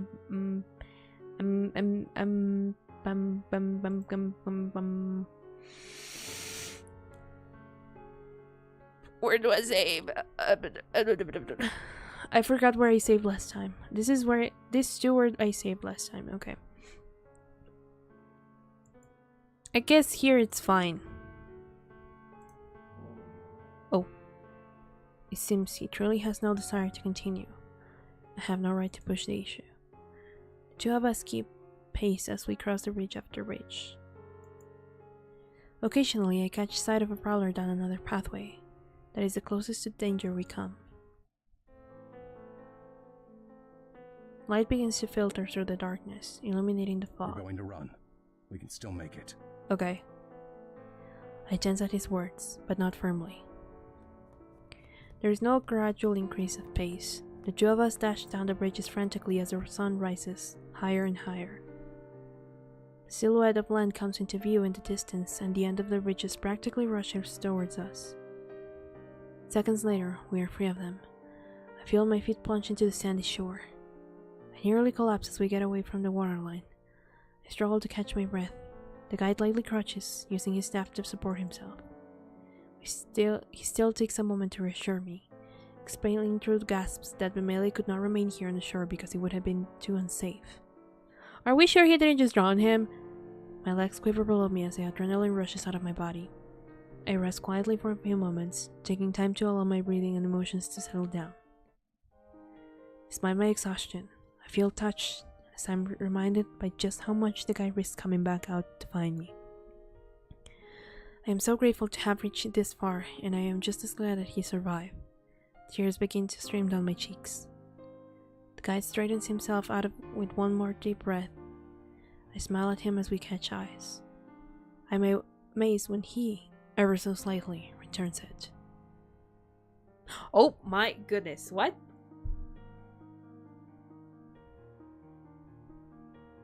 There was no need for a hug, but okay. I'm like, this is so awkward. I don't like it. The sight is enough to rob me of my better judgment. I close the remaining distance between us and wrap my arms around him. I understand that she's grateful, but it's like, whoa, hold on there, personal space. His eyes wooden and he stiffens in my embrace. I rest my head gently against his shoulder and begin to cry anew. Between my sobs, I manage to speak. He made it. Well, yeah, he deserves a hug, but it's still like kind of awkward to me. I don't know. Have I ever played the Undead Simulator before? No. I know about it, but I haven't. Yes. Yes, we made it. I hold him for just a little longer, reveling in the joy that it's finally over and we're both alright. As in, Bemele deserves a hug. Okay, yeah, that's true. I am aware I'm lingering, so I let go of him, making sure to step back some at the same time. And now he's awkward himself as well. He in turn puts even more distance between us. The guide pointedly looks away in a manner that can only be seen as bashful. I start to feel heat rise my cheeks and likewise look away. Blah, blah, blah, blah, blah. I survey our surroundings instead. My thoughts slowly begin to format themselves properly. Since Bemele is not here, I should reunite with him at Hammer, the village where we were assigned to. Inevitably, my mind also drifts to those who did not make it here, the ones that no one will ever be able to see again. A sinking feeling grows in the pit of my stomach. The guide's nervousness has calmed and his cold glare has returned as sharp as it ever was. He speaks to me with a distant tone. You cannot stay. Even if we've left the night behind us, this place is not safe. And now there is nothing here for you. Leave. It is for the best. I stand up stall-strike and turn to face the guy directly. He grabs hold of the thread that has been connecting us all this time and snaps it. The symbolism of that gesture is not lost on me. When you leave, I ask that you share your experience with those who might wish to cross the lake. Let them know the toll it takes. I cannot say this to most because they may question my commitment. Yeah. But I do not believe you will. If you are willing, Sir, yes, I sir. would like to have your support in my foolish dream of keeping others away from Sinlos. Regardless of how he delivered the message, I am moved by the sincerity of his words. I will do whatever I can to ensure no one I know takes the journey. He gives me the barest hint of a smile.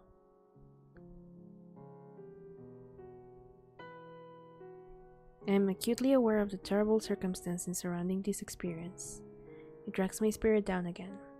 Still, if the guide can smile and thank me, then I should at least reciprocate. He turns his gaze downwards, the faint smile having not yet faded. I hope that his goal will be achieved one day. I tether in place uncomfortably. Finally, I still myself and take a breath to force my words out. I'd like to see you again. One day. You can't. Okay. His response is immediate and severe. That reaction doesn't surprise me, nor does it put any kind of damper on my I determination. won't attempt to cross the bridges. I will only come to meet you. His expression tightens slightly. And when will you do so? While I am asleep during the day so I can guide at night?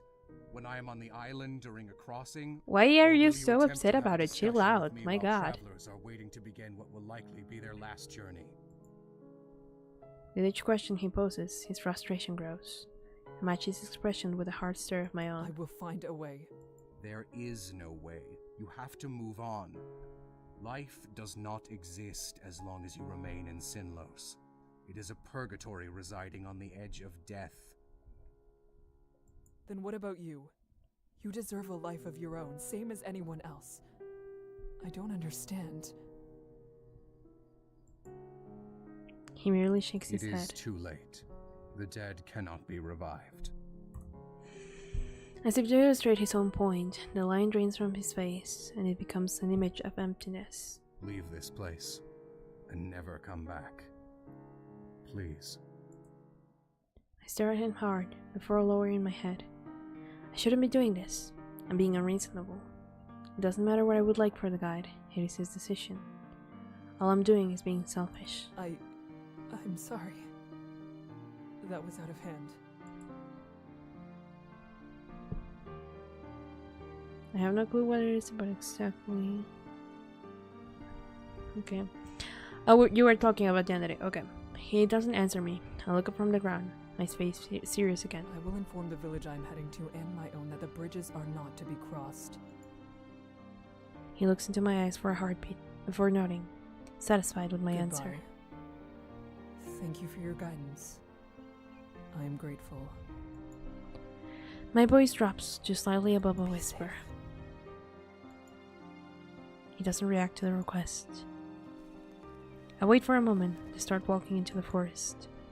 There is a lump in my throat. I know that once I step away from this lake, I will never see him again. The fact is a painful gouge in my chest. We were with each other for only a short time, but I can not deny that he has gotten a greater effect on me than almost anyone I have ever met. I allow myself to look back one last time.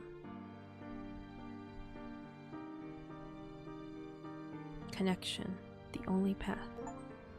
Steam achievement! The guide is looking at me with a quiet, solemn expression. Watching him stand all alone on that shore, appearing the way he does, he seems lost. But it's abundantly clear this is his honest wish, that somehow makes it all the more heart-wrenching. Only he can save a person from sin loss. There is not anyone who can do the same for him. I desire nothing more than to do something to stop this lake from taking so much. I finally believe I understand him in a small way. However, we have separate paths that we must follow and they cannot meet again. I turn forward again and walk with purpose, further and further away from the cursed lake, and the brave guide who dwells there.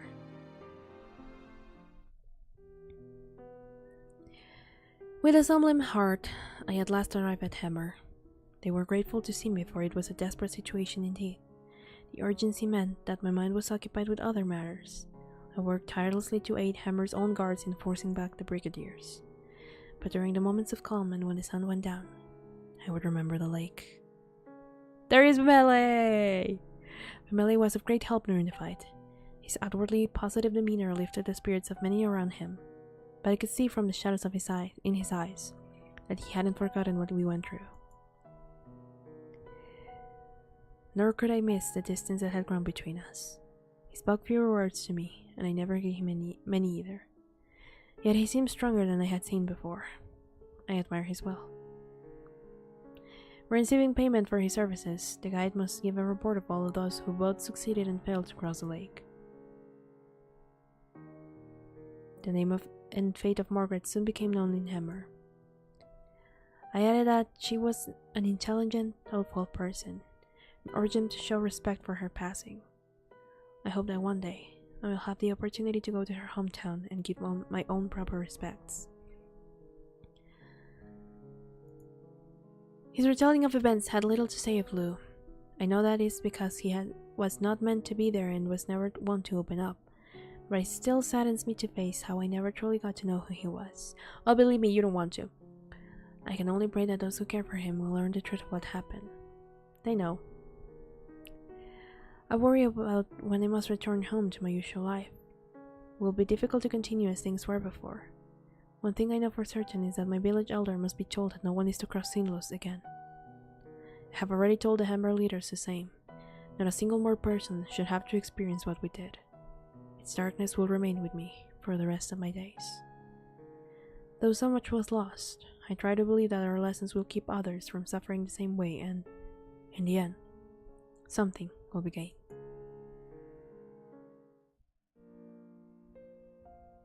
There's the piano music again. After arriving at my homestead? Yeah. At the end of his long journey, I decided to take a chance. I requested an audience with my leader and presented a letter to give to the guide when he makes the next report. He graciously accepted my request. Later, I was informed that the guide did indeed receive the message. He gave no response, either positive or negative. I cannot be sure if he does not mind or simply does not care. He might not have even read my letter. But I want to do of us to remain connected, even if in just this small way. I cannot give in after all, it seems. Something in me feels he wasn't too caught off guard that my stubbornness extends this far. Until he orders I cease communication entirely, I will keep him in my life, no matter how distant, while sharing a window into my own. And all the while I will continue to support the secret wish he keeps, the one that I now share. Well, that was pretty tame. Lost, yet a way was found. That was pretty tame, okay.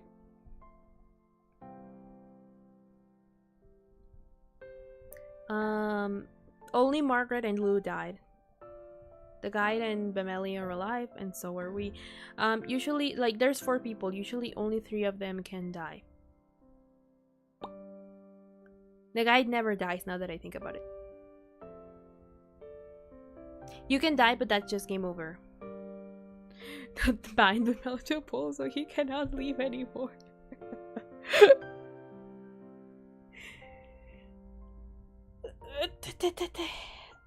Sorry, I'm stretching. Alright. I forgot that we also have bonus things. Like, we're still missing an ending. But I forgot we have these bonus. That are, like, of all the characters, I think. Or something. No, a magical night, lose perspective, an interview with a guide. Oh, I forgot about those. Then, okay, return to the main menu. Let us get the final ending we're missing. I believe what matters is whether You decide to answer him or not. Where did I save that one? Guide, stay silent. This one. If you like to speak, please do so. The guide sighs. There's a feel to it that I've never heard from him before. I apologize for what I said earlier, before the bridge sank. At the time, I was simply frustrated. This journey has not gone as I would have liked. Yet, that is no excuse for my behavior. I'm not sure what to say. Was that really worrying him? Unexpected seems much too weak a word to describe this. I have grown accustomed to withholding sympathy from those I guide in order to protect myself. But that does not mean I do not feel it. Here's the piano music now that I think about it. That I still do. How does he kind of sound like Markiplier? I don't know.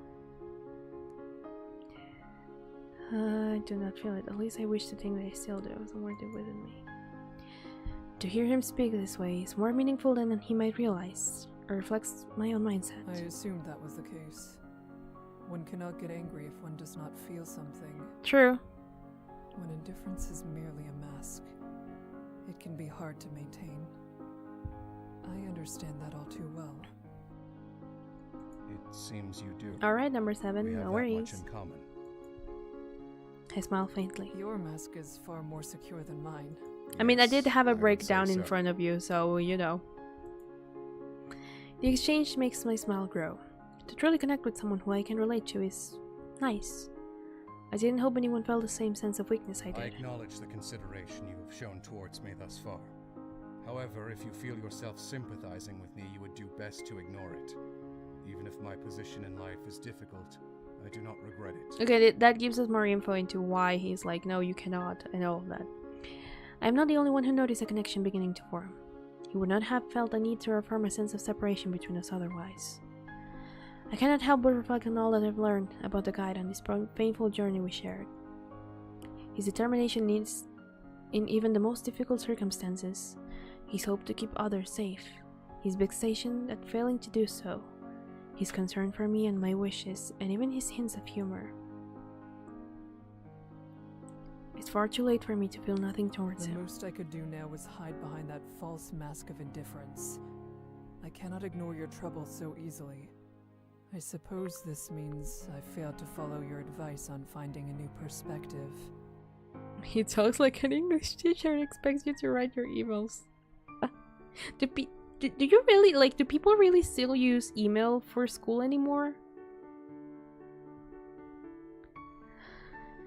If even you are not able to surmount those painful feelings, there is no chance for me. I won't run from what is difficult any longer. So I can say I followed that lesson from you, at least. The guide pauses before Our speaking again. situations aren't the same. You face your challenge willingly. I have no choice. But yet you still say that you do not regret In it. some ways, life is its own maze. There are so many directions ahead with no way of knowing where they will take you. True. But it is not that way for me. There is only this one path. I cannot go back. I cannot take another way. What do you mean with that? Of And course, I cannot stop. I use email for school. I don't know, I feel like it's kind of outdated, like that method. But maybe that's just me. Because I don't really use emails a whole lot. I do have to sometimes, but not a whole lot.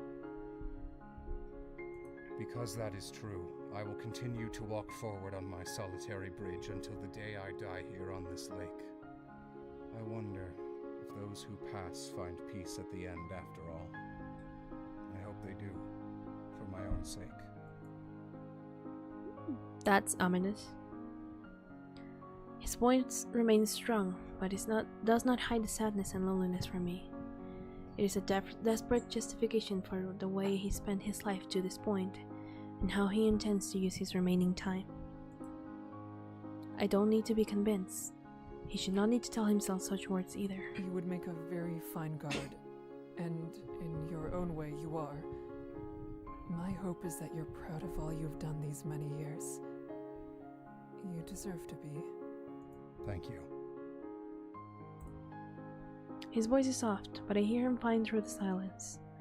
In this moment, it feels as though there is only us. You're welcome. There are no more words between us, and we continue on. Occasionally, I catch sight of a prowler down another pathway. That is the closest to danger we come. Okay, and then the light is speaking again, so we need to keep going, and we run. And then she hugs him, and then we have the same conversation of like never wanting to see each other again. Well, not wanting, more like never being able to see each other again. I curl my fingers into tight fists. He only wants to do what he believes is best, what's necessary, but still. I cannot accept that. Okay, so in this version we fight him for that. He's furious for the briefest moment. Then the anger melts away and he sighs sorrowfully as he presses his forehead against his staff.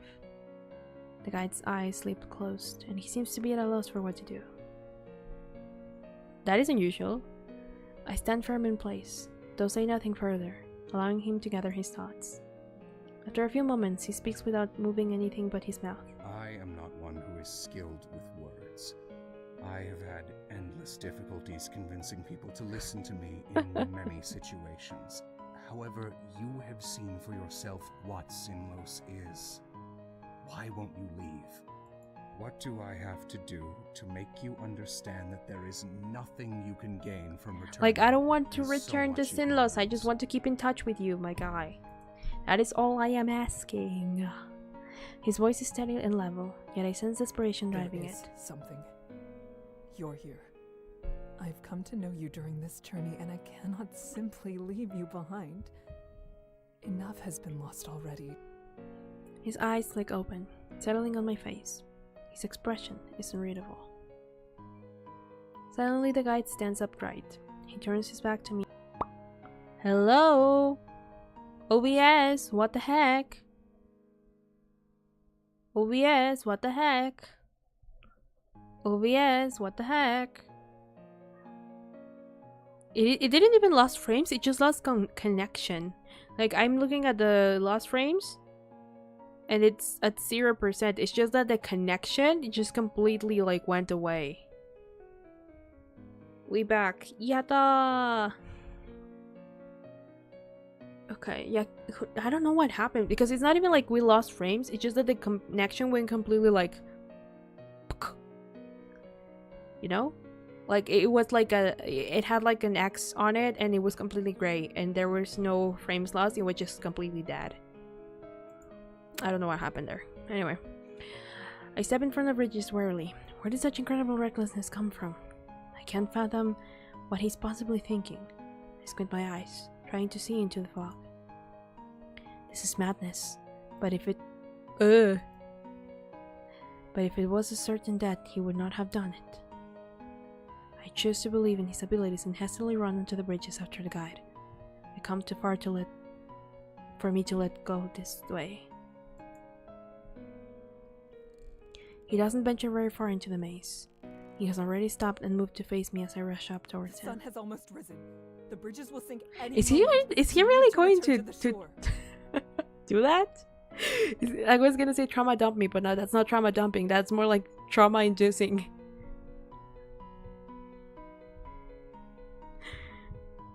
It's terrifying, isn't it? This lake and these bridges. You wouldn't deny that, would you? I press my lips together. It's impossible to guess where this is going yet, but I can deduce the result he's aiming for. Still, I have to answer honestly. No. I can admit that being on these bridges and near the lake like this is frightening. I also am aware that those fears are grounded in a real threat. Neither of those are enough to make me forsake you. You already have. I look at him baffled. Sinlos is what created me. Who you see would not exist without this lake. I am reflected in it. Stop talking like On the surface, riddles. we are cold Funny and man. unsettle those around us. If you peer any closer, you will only find darkness and ugliness. You have to leave before you are lost to our heartless depths forever. Do you Is he admitting what I think understand? he's admitting? I don't want to hear any more from you. I can't stand listening to it. I bite back sudden, violent tears. He shouldn't have to do this. Nothing has forced you to stay here. You have legs that could take you far away from this place. You choose to stay because you want to make a difference. It isn't. Curse you, witness my death now. I know that you will never allow yourself to leave no matter the circumstances. Not after everything you have sacrificed. But why does that mean you have to be alone? I can't see that as the only way. I stop, huffing as I catch my breath. His only reaction is looking at me with a listless expression, banking as a fog. Go back to the shore. I won't. Not unless you come with me. You understand these bridges far better than Kika, I usually agree with you, but I think you're just gonna hurt yourself. Like, this man is very settled on his ways, and I do not think there's any convincing him. So I would, if I were you, I would just go back and leave him there. You know, if he doesn't want to listen, then that's his own problem. He's not worth of your worries, or however it's said. This much over than it is safe enough for you to stand here, then it is safe enough for me as well. His annoyance with me is clear. He's practically rolling his eyes. I much prefer this to this to how he was only moments before. Can't you understand that I do not want you here? I wish to have no connection with the world. He's having fun with the Nixi. He's like, I'm just chilling in my corner. Stop trying to bring me into society. He has social anxiety. Leave him be. My path is narrow, dangerously so. You're not aware of the weight your intrusion would truly have. But I can assure you, it will only cause us both to suffer unnecessarily. I've said that I will do what it takes. We can fix what goes wrong or find a way to counteract it. His reply is scoffing, almost a laugh at how ridiculous the statement sounds to him. There is no solution. Hello, Maple. Only Welcome. consequences. Any strength of yours is meaningless if I am weak, and I am much too weak. If I allowed you into my life, I could not properly act as the guide any longer. It would be the end of everything I've done. I mean, that is true. His words claw against my skin, painfully urging me to just stop this. Yet I cannot. His life has been traumatizing. He's been alone all this time, and now remaining lost seems easier than reaching out to another person. It would be shameful if I abandoned him because it may make my life simpler. Then I will shoulder the consequences for the both of us. You do not have to fear. He stares at me with what I can only assume is disbelief. So, this is what matters to you? My face softens a bit. I don't want to give in. Why? Why? He's so done. It is a simple question. He has every right to ask it. I still wish he hadn't. I don't know if I'm capable of explaining in a satisfactory way. Because I'm sure it must be possible so long as I'm willing to try. And because you should not have to forego happiness. And because I care about you.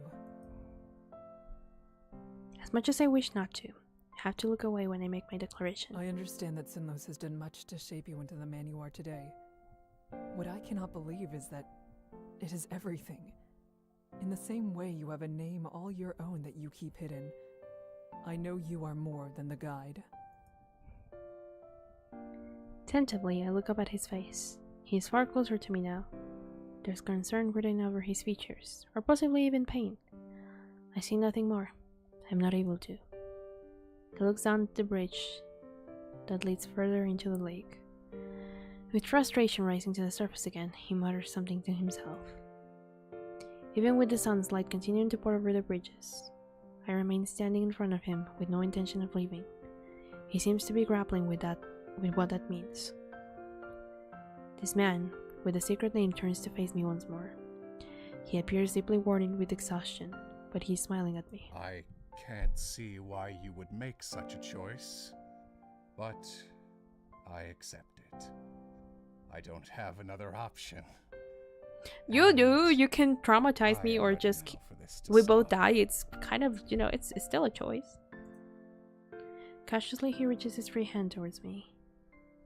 He places it over my hand, holding it. I wince in shock from what is happening. Despite my confusion, I don't move to push him away. I want this behavior.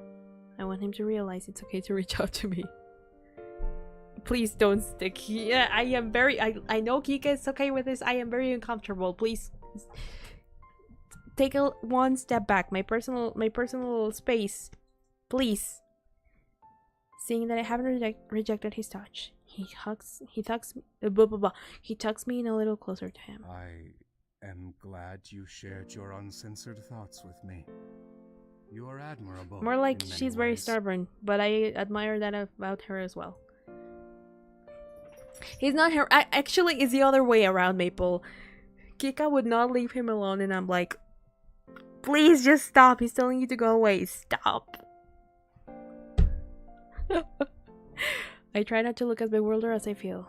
My heart racing for far different reasons than usual. It becomes even harder to articulate words. You are admirable as well. I do not know how I feel about this. He lightly chuckles. My heart lifts, elated to hear him laugh. I feel a reality where he smiles more often could come to be. But as quickly as I can think, his expression shifts to dark. I intend to ask why, but I am interrupted by him, wrapping his staff around my back. What? Are we gonna die together? Are we gonna drown? What?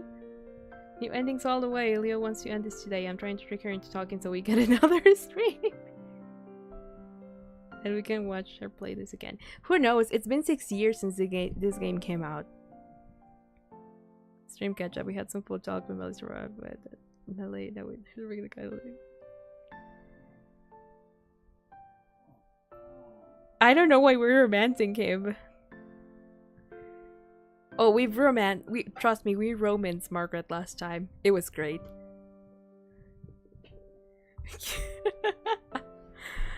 I intend to ask why. Okay. His staff hand around my back softly he rests his forehead on mine. No, no forehead. No forehead resting on each other's forehead. I freeze at its... Yeah, it's like a very intimate act. I'm not... I freeze at the sudden intimacy.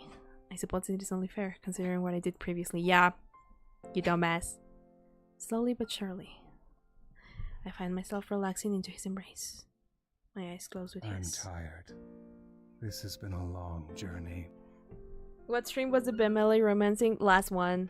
The previous one. Hold on. Let me open the door for my dog again.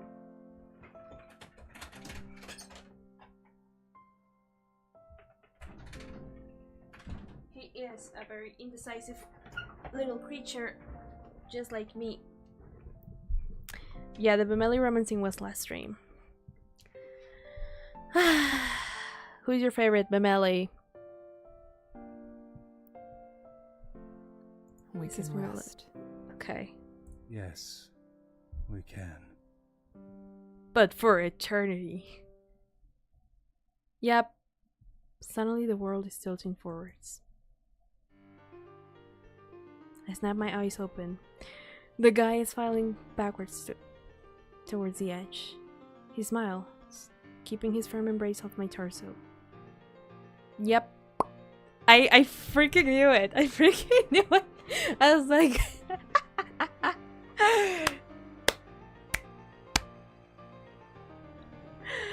Oh my god.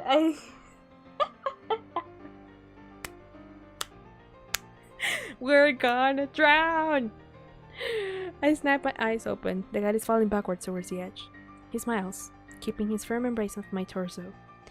My mind races wildly, madly, hopelessly as I try to do anything to stop our descent. But we are a second above the water. We crash through the surface of the lake. Our bodies nothing but two dead weights locked together.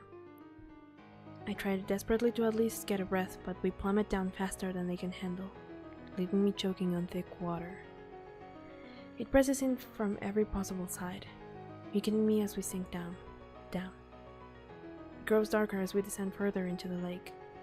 My throat and chest burn so horribly I think I'm on fire from the inside. I can feel the water around us begin to move, screaming and slippery. The Nixi must have noticed our presence. Everything is a mess of shadows and blackness. But faintly, through the thick water and blurring vision, I see pale bright spots up against me. It's the guide. His figure in the water is the very last thing I see, as I feel a force pulling me. One more though floats through my water. Blah, blah. One more thought floats through my waterlogged mind as his form is taken further away. I was wrong. I never truly understood how he felt. Not for one moment. Complete darkness envelops all my senses. Empty. The death cannot be revived.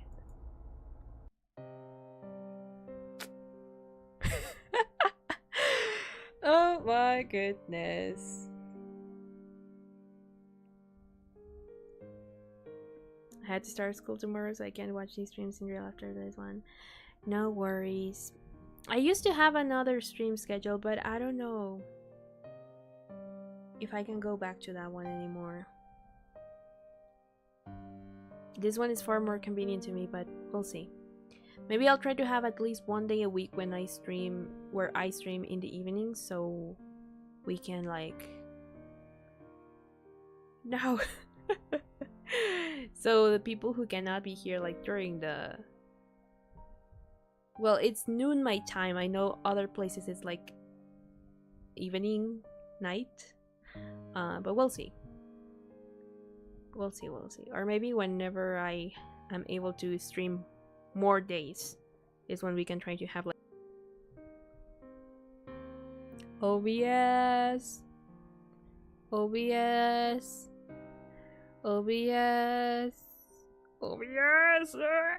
There we go. I think it should be back. I think it should be back. Hello, welcome. I don't know what's going on today. What was he saying? Yeah. Anyway, do not worry if you like can't be here. If you can like watch them, like if you can watch the bots, that also helps a lot. So no worries. Anyway, but that might be for like a little more into the future, since this schedule actually helps. It's like better for my IRL schedule personally, but we'll see. Anyway, I want to see the bonus. Well, like what they're about. They're supposed to be like not very serious stories, like this. Welcome to the bonus section, event section. There are 3 bonus events in total, 1 that does not include story spoilers, and 2 that do. The first event is unlocked by getting any ending where Giga crosses Sinless and reaches the other side alive. The other events are unlocked by getting a specific ending. You've unlocked all 3 events. We hope you enjoy them. So I am assuming that Lou's perspective and interview with the guide are spoiler like events. So I wonder what a magical night it's about. I'm running. I keep running and running and I can't stop. If I do, then it all happens in an instant. I'm suddenly falling forward, my feet slipping from underneath me. I hit the boards and everything goes black. Excuse, alright? Bits and pieces of sound make their way into my ears. I can understand what they mean. All the noises threaten to rouse me from sleep. Oh god, my voice. My groggy body protests. I'm not ready to wake up yet. Hello? My silent pleading does no good, and what I now realize is a voice calling out for me continues. What?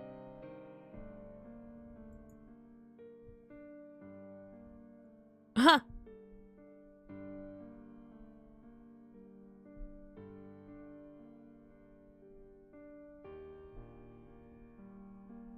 When we were talking about the Melly leash, I had to laugh about that. My dad was sitting next to me and asked what was funny. This is called A Magical Night, but I don't know what it is about. I just see a prowler and I'm like, what? Oh. This is not a man, this is a Nixi. A man stands before me. He's tall with slender fingers and the most enchanting eyes. What is this bonus? I cannot even read because I'm like, what is this? It is no trouble. I couldn't possibly leave a lady alone out here in a state like that. And Zelda Belly, I expected him too, but who are you? Hi, Dillard. My eyes wouldn't. It's such a unique name. I can't help wondering if it's foreign. I wonder if this was done like as like an April Fool's thing. Cause like, I'm skipping through because I'm like just so baffled.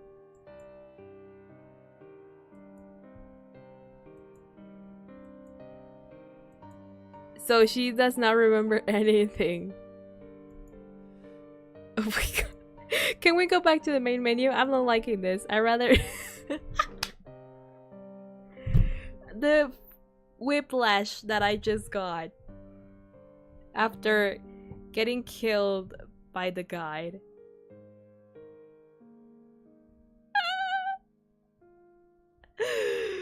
I cannot. Can we leave these? I don't know if I want to do another stream with these because they... Okay, let me just look real quick. But first of all, let me look at the gallery because I need to know if I got everything.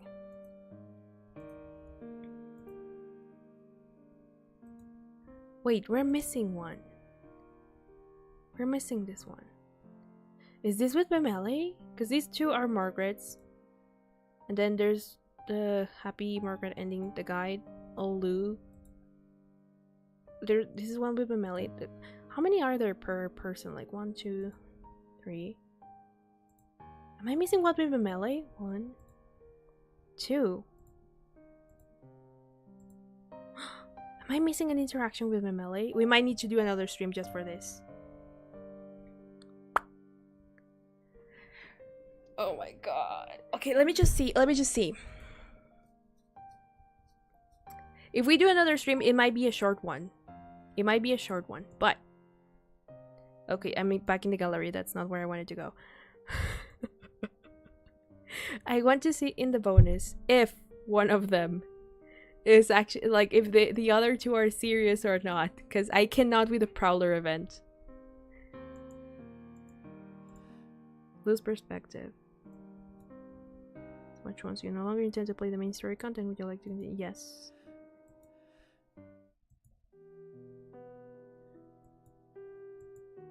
Talent, character, exaggerated for humor, though there is truth in the core of what happens. Exaggerated for humor. Ah, I see. Okay. Okay. I think it is related to this very scene. Like to to A Magical Night. An interview with the guide.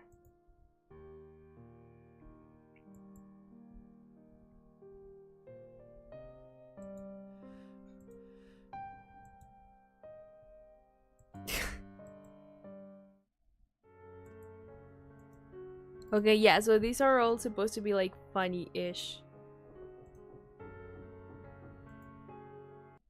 So, okay. We can do this in another stream. But it's probably gonna be like a combined with the just chatting. How late are there have taken cause I keep missing those streams and it's sad. Yeah, I was gonna say like because there's really not that much content left technically. I mean, because at the end of the day, a scene with Memele that we're missing, if it is with him, it probably has to do with dialogue. So we need to explore choices. So that might not take us long because we can now skip since we've done most of everything that has to do with him. So... Oh wait, so you're in my same... You're around the same time zone as I am then. Interesting. Anyway, the point is, what are the neighbors doing again? Anyway, the point is,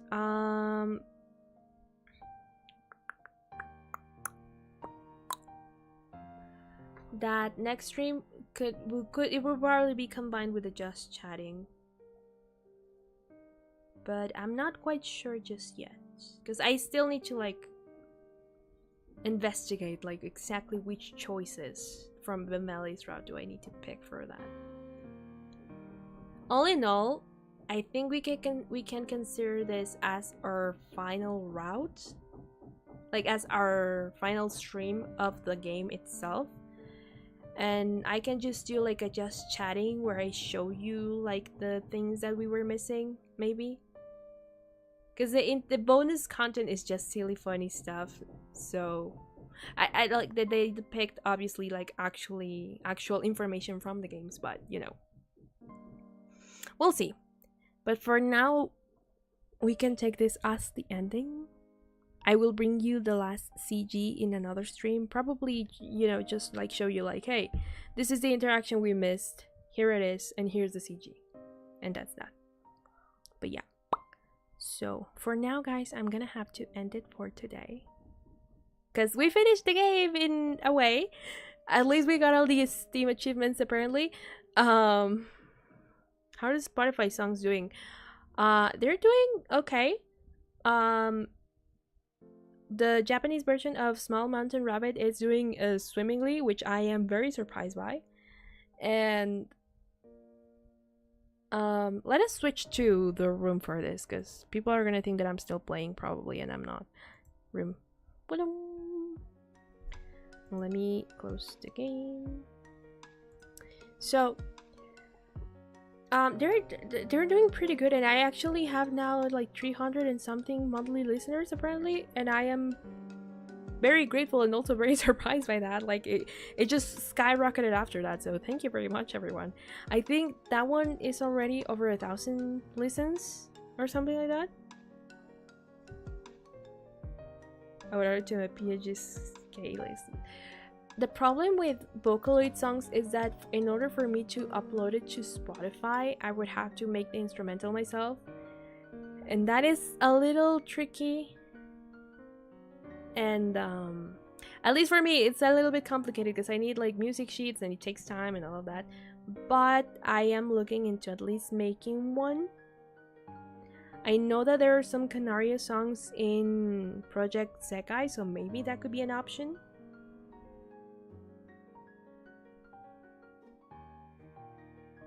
So if it's a Canaria song, then maybe probably it would be like a higher chance because I already know those. But we'll see. Vocaloid is difficult. Yeah, just because instrumentation is like more complex, I guess. Like, don't get me wrong, the one that I did for Epic is also a little like tricky, but that one is easier to get because it's easier to make like a piano sheet for it and find like transcriptions into like music sheets. But Vocaloid songs are a little bit trickier just because of like certain electronic sounds and all of that. So it might sound more acoustic than the original version in the end, but we can try.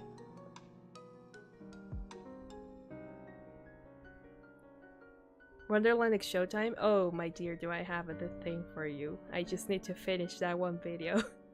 Do I have the thing for you? But I just need to finish that one video. All dogs just one instrument. Doesn't work like that, but that would be awesome. I could tell Ibra, but Ibra is always busy, so I don't want to bother him with that. So, yeah. It's a group within the game that is like the Wonderland X Showtime, which is like 2 duos combined into one group. Yeah, that. I only know that group from the game. I know there are like another 3, but I only know that group from the game because precisely I like the song Mr. Showtime, both the original version with Vocaloid and theirs. It's a colorful stage Project Sekai. Is that one Hatsune Miku rhythm game? That's for mobile.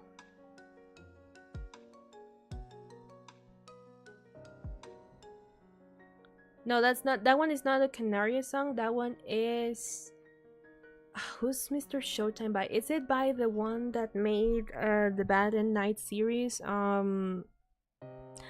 I forgot their name, but they are one of my favorite Vocaloid producers. I needed just chatting just for this to talk about Vocaloid producers, but I forgot her name. Hold on. Bad and Night Vocaloid. It's Hitoshitsuku Yamasankake. It's like a collaboration between two people, but they are always releasing, or most of the time they release like really good story-based Vocaloid group songs that I really like. They did the Bad and Night series. They did Mr. Schadenfreude. They did Mr. Showtime, the original version. They did another one that I'm like blanking on right now, but that is also very good.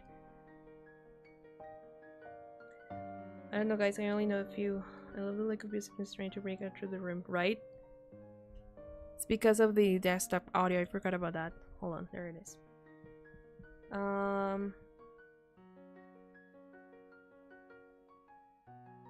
I only listen to a bit of Vocaloid. I'm not caught up at all. Mine was a hyper fixation from back in like 2012, 2013, and I know a couple of producers and their music, but I'm not an expert either. I know that there are people that are like way more into it and like are more knowledgeable than I am, but I know about like the producers that I like. I know about like their songs.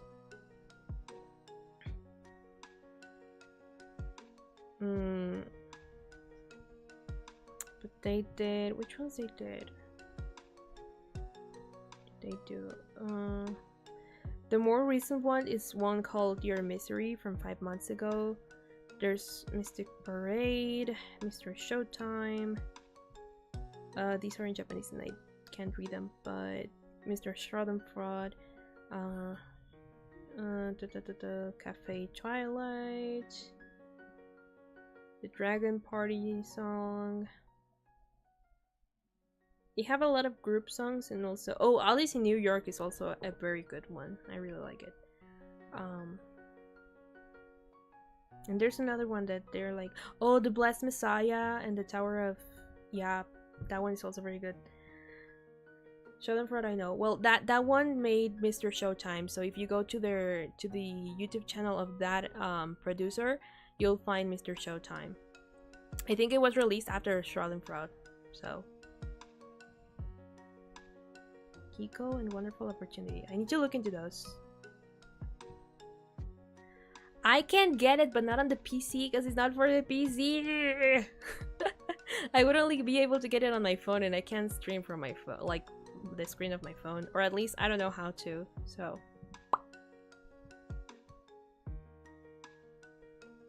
she could cover them. I mean, I've covered a lot of Canaria songs. I covered. Why do I have a feeling you like Ifudofu? Or however that's pronounced. I forgot the proper name of it. I have Mr. Showtime just there waiting for me to like end the video.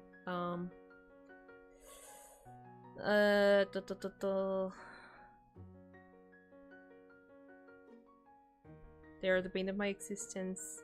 The lore you put in those songs, I mean. Hehe. I'm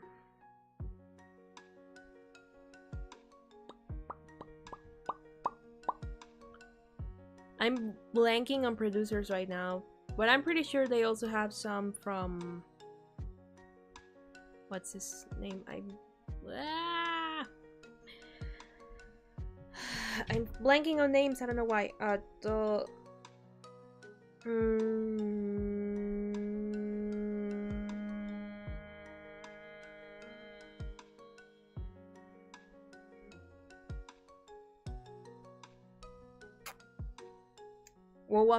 Wowaka, yeah.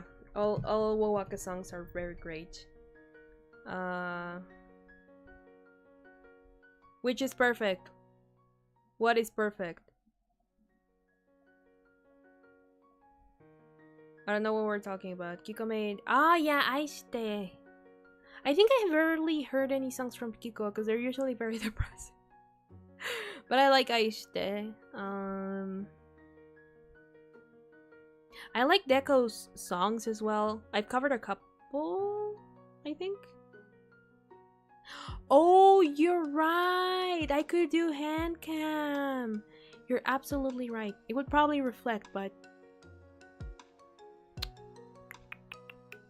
You are right. I'm gonna write that down. I was actually trying to brainstorm ideas.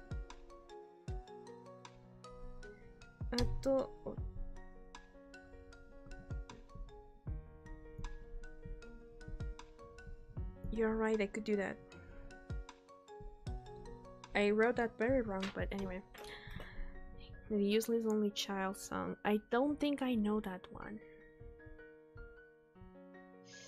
I don't remember right now who did I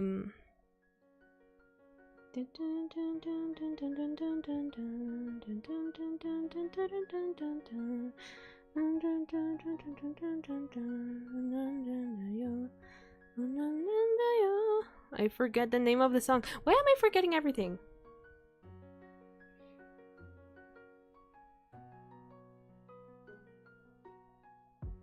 Is it?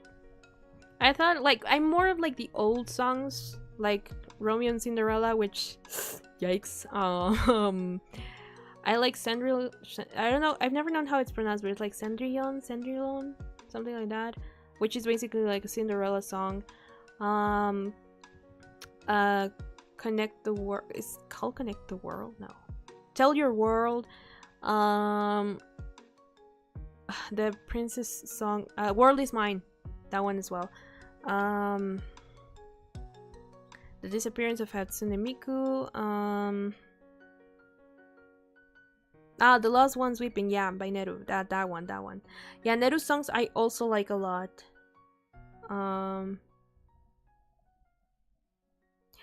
Oh my man, I've been obsessed with that for like 10 years at this point. I've never covered it, I don't know why, but I like The Lost One's Weeping. Vampire is also good. Ghost.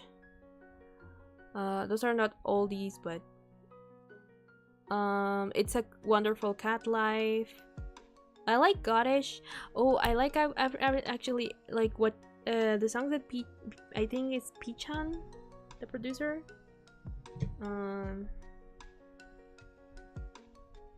Goddish. Yeah, Pinocchio P. What they produce I also like a lot usually. Right now I'm obsessed with Mysterious M, I think it's the name of the song.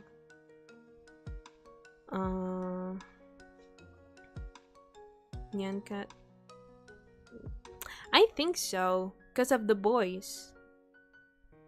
It would make sense, yep. There's also Just Be Friends. That one is not by Miku, that one's by Luca, but I like that one. Gugu Nefasu was a good meme song back in the day. I'm not a huge fan of it, but I know Baka Baka Baka.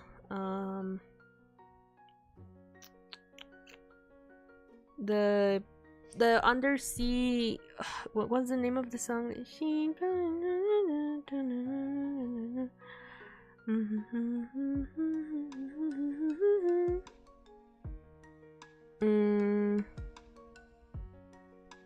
Kokoro as well.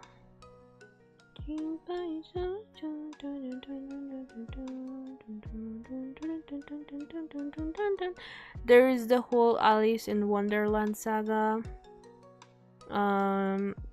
There is also the Seven Deadly Sins saga, and the whole chronicles that come with that. That is a whole entirely other thing that it's huge, but I like a whole lot.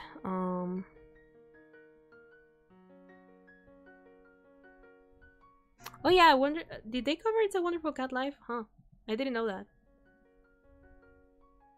But yeah, I could play that for a hand cam. Mokali playlist, yeah. I don't remember right now which songs I've covered. I think it's mostly Canaria songs that I've covered on the channel. There are a lot of songs. I actually used to want to do from the Seven Deadly Sins saga, the Servant one. I don't know why I'm forgetting names right now, but that one. Unrelated to that saga, I also like Two-Faced Lovers, Unknown Mother Goose, again from Wowaka. Vocaloid, where's the Vocaloid playlist? Because I have a Vocaloid playlist on the channel, I just don't remember which ones are there.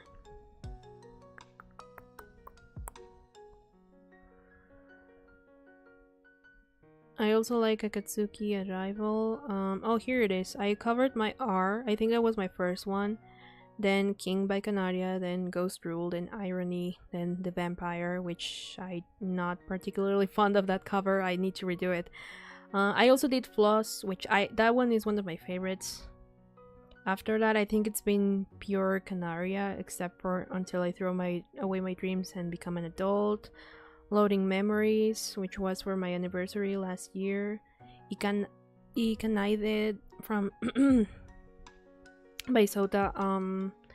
Oh, Monster by Kira. I also like a lot of Kira songs now that I remember. Change by Giga. Quiet Room, which I also like a lot. Be My Guest by Asari. Boca de la Verita. And that's it. Well, and Aishte. But mostly I've done Canaria songs, and also a song that I really like is Donut Hole by Hachi. That one is one of my favorites. That one I think originally Gumi sang it.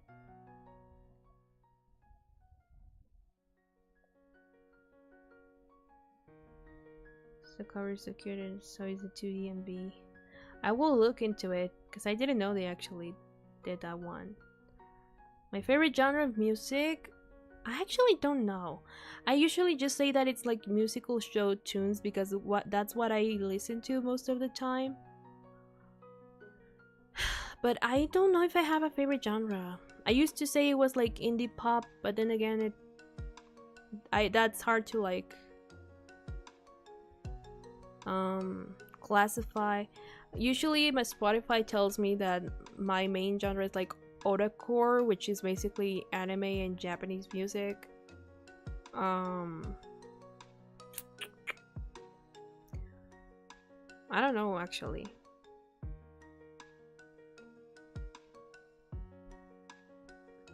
I'm bad with names, so I can go through the songs. Yeah, otacore for me too. Yeah, I would say that just because Spotify every year tells me like that that's my favorite genre or that's the genre I listen the most to, but I actually do not know like exactly which genre I'm like it's my favorite, or I'm the more drawn towards, you know, to be a Wonderland Showtime fan, because they're theater kids, right? They dress like theater kids. I want to be extra like them. I particularly like the purple-haired. I don't know the names, so I'm just referring to them as their hair colors. But the purple-haired guy, his outfit in Mr. Showtime is really cool. I really like it. They are literally performers. They're just like me, for real, for real. Get Leo's #1 artist. Let's go! Stream my lullaby on Spotify. And No Longer You from Epic the Musical. And any other songs I have in there. I'm blanking right now, but yeah. I need to release more music on Spotify, but it's hard to find time to make instrumentals.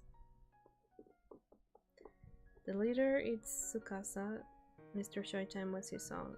Is that the like brownish, goldish haired character?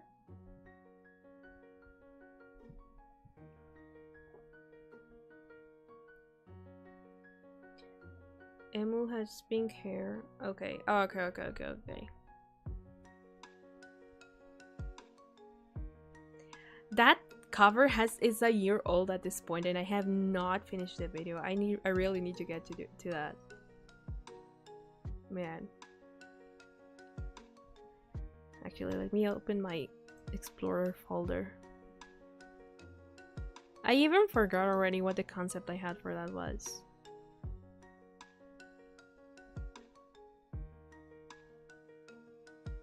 Ah, Nene, okay.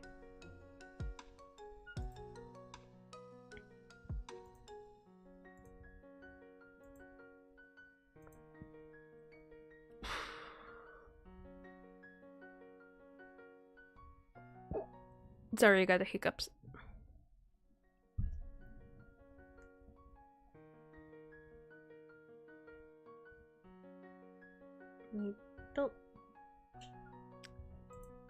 I found the file. I will try to work on it today. There it is, Mr. Showtime prototype.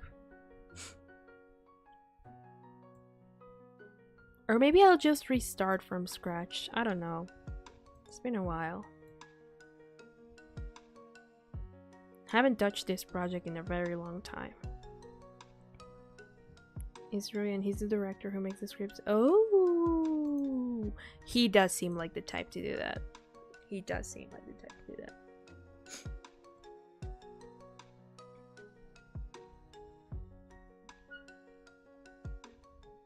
You should share with the class and show us. I can only show you like one illustration that I did for it. Where is it? Hold on, let me look for it real quick. So I don't know where I have these now that I think about it. It's been so long since I last touched that. I don't know, I think I overcomplicated myself because I needed to work with programs that I am not very familiar with, like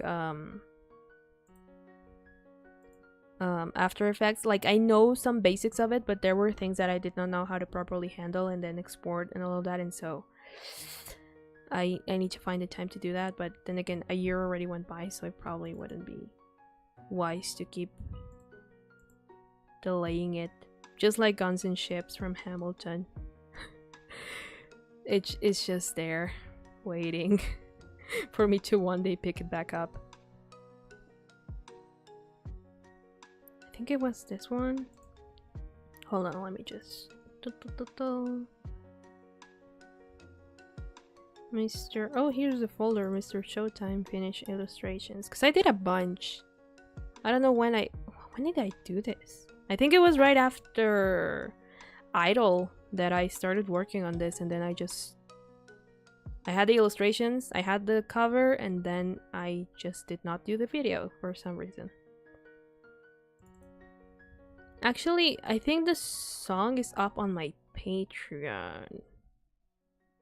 I think that was the only place where I like put it because I didn't need to put the video. I only put the audio. Yikes. Hold on. I guess it's this one. Yeah, this was one of the the illustrations I had done for it. I think. Yeah. Oh, that is very crooked. I do not like that. What was I doing? What was I doing? So silly, yeah. And there's also like a close-up version of it. What else do I have here? I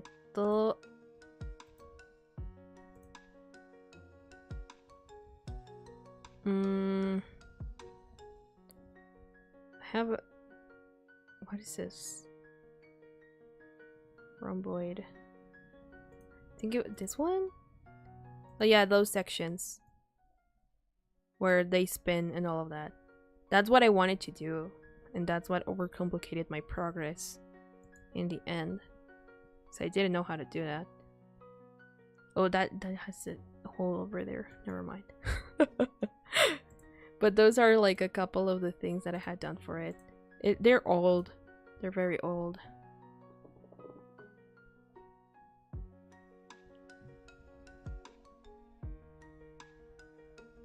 Thank you, thank you. Yeah, the puppet part is fun. I think I didn't work on that. Maybe I should, I don't know. I need to rethink the whole concept of the video because I forgot completely what I was trying to do with it. I wasn't trying to like emulate it to the T. I only made like a couple of illustrations from the scenes that I had like from the video, and I wanted to do those. But I don't remember exactly what the sequence looked like. So I need to rewatch the original one and then like do a proper storyboard of how I want the video to look like. Man. Anyway. But with that, chat, I need to go to an idol meeting, and also I am getting hungry. So now I have another handcam idea. Now I know that I need to work on this cover because it's been a year. Holy cow. And I will try to redo that while also dealing with school. It probably won't take that much since I only need to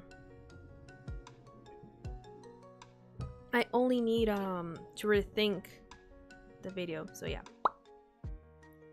If you know what an idol meeting, you know what it is. If you don't know, look it up. VTuber culture, my guys. Anyway, I'm getting hungry anyway, so I need to go fetch something to eat. It's almost lunchtime, so yeah. But with that, thanks so much for coming. Thanks so much for being here and giving me a couple of your hours. This was fun. We can say that we sort of officially finished Lake of Voices. I will try to give you guys like, if you want the bonus scenes, let me know.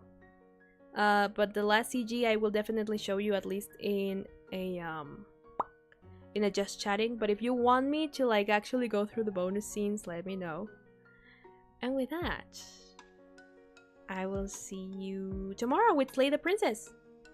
I'm very excited about that one. But yeah, so I'll see you tomorrow with with Slay the Princess. All right. Bye bye.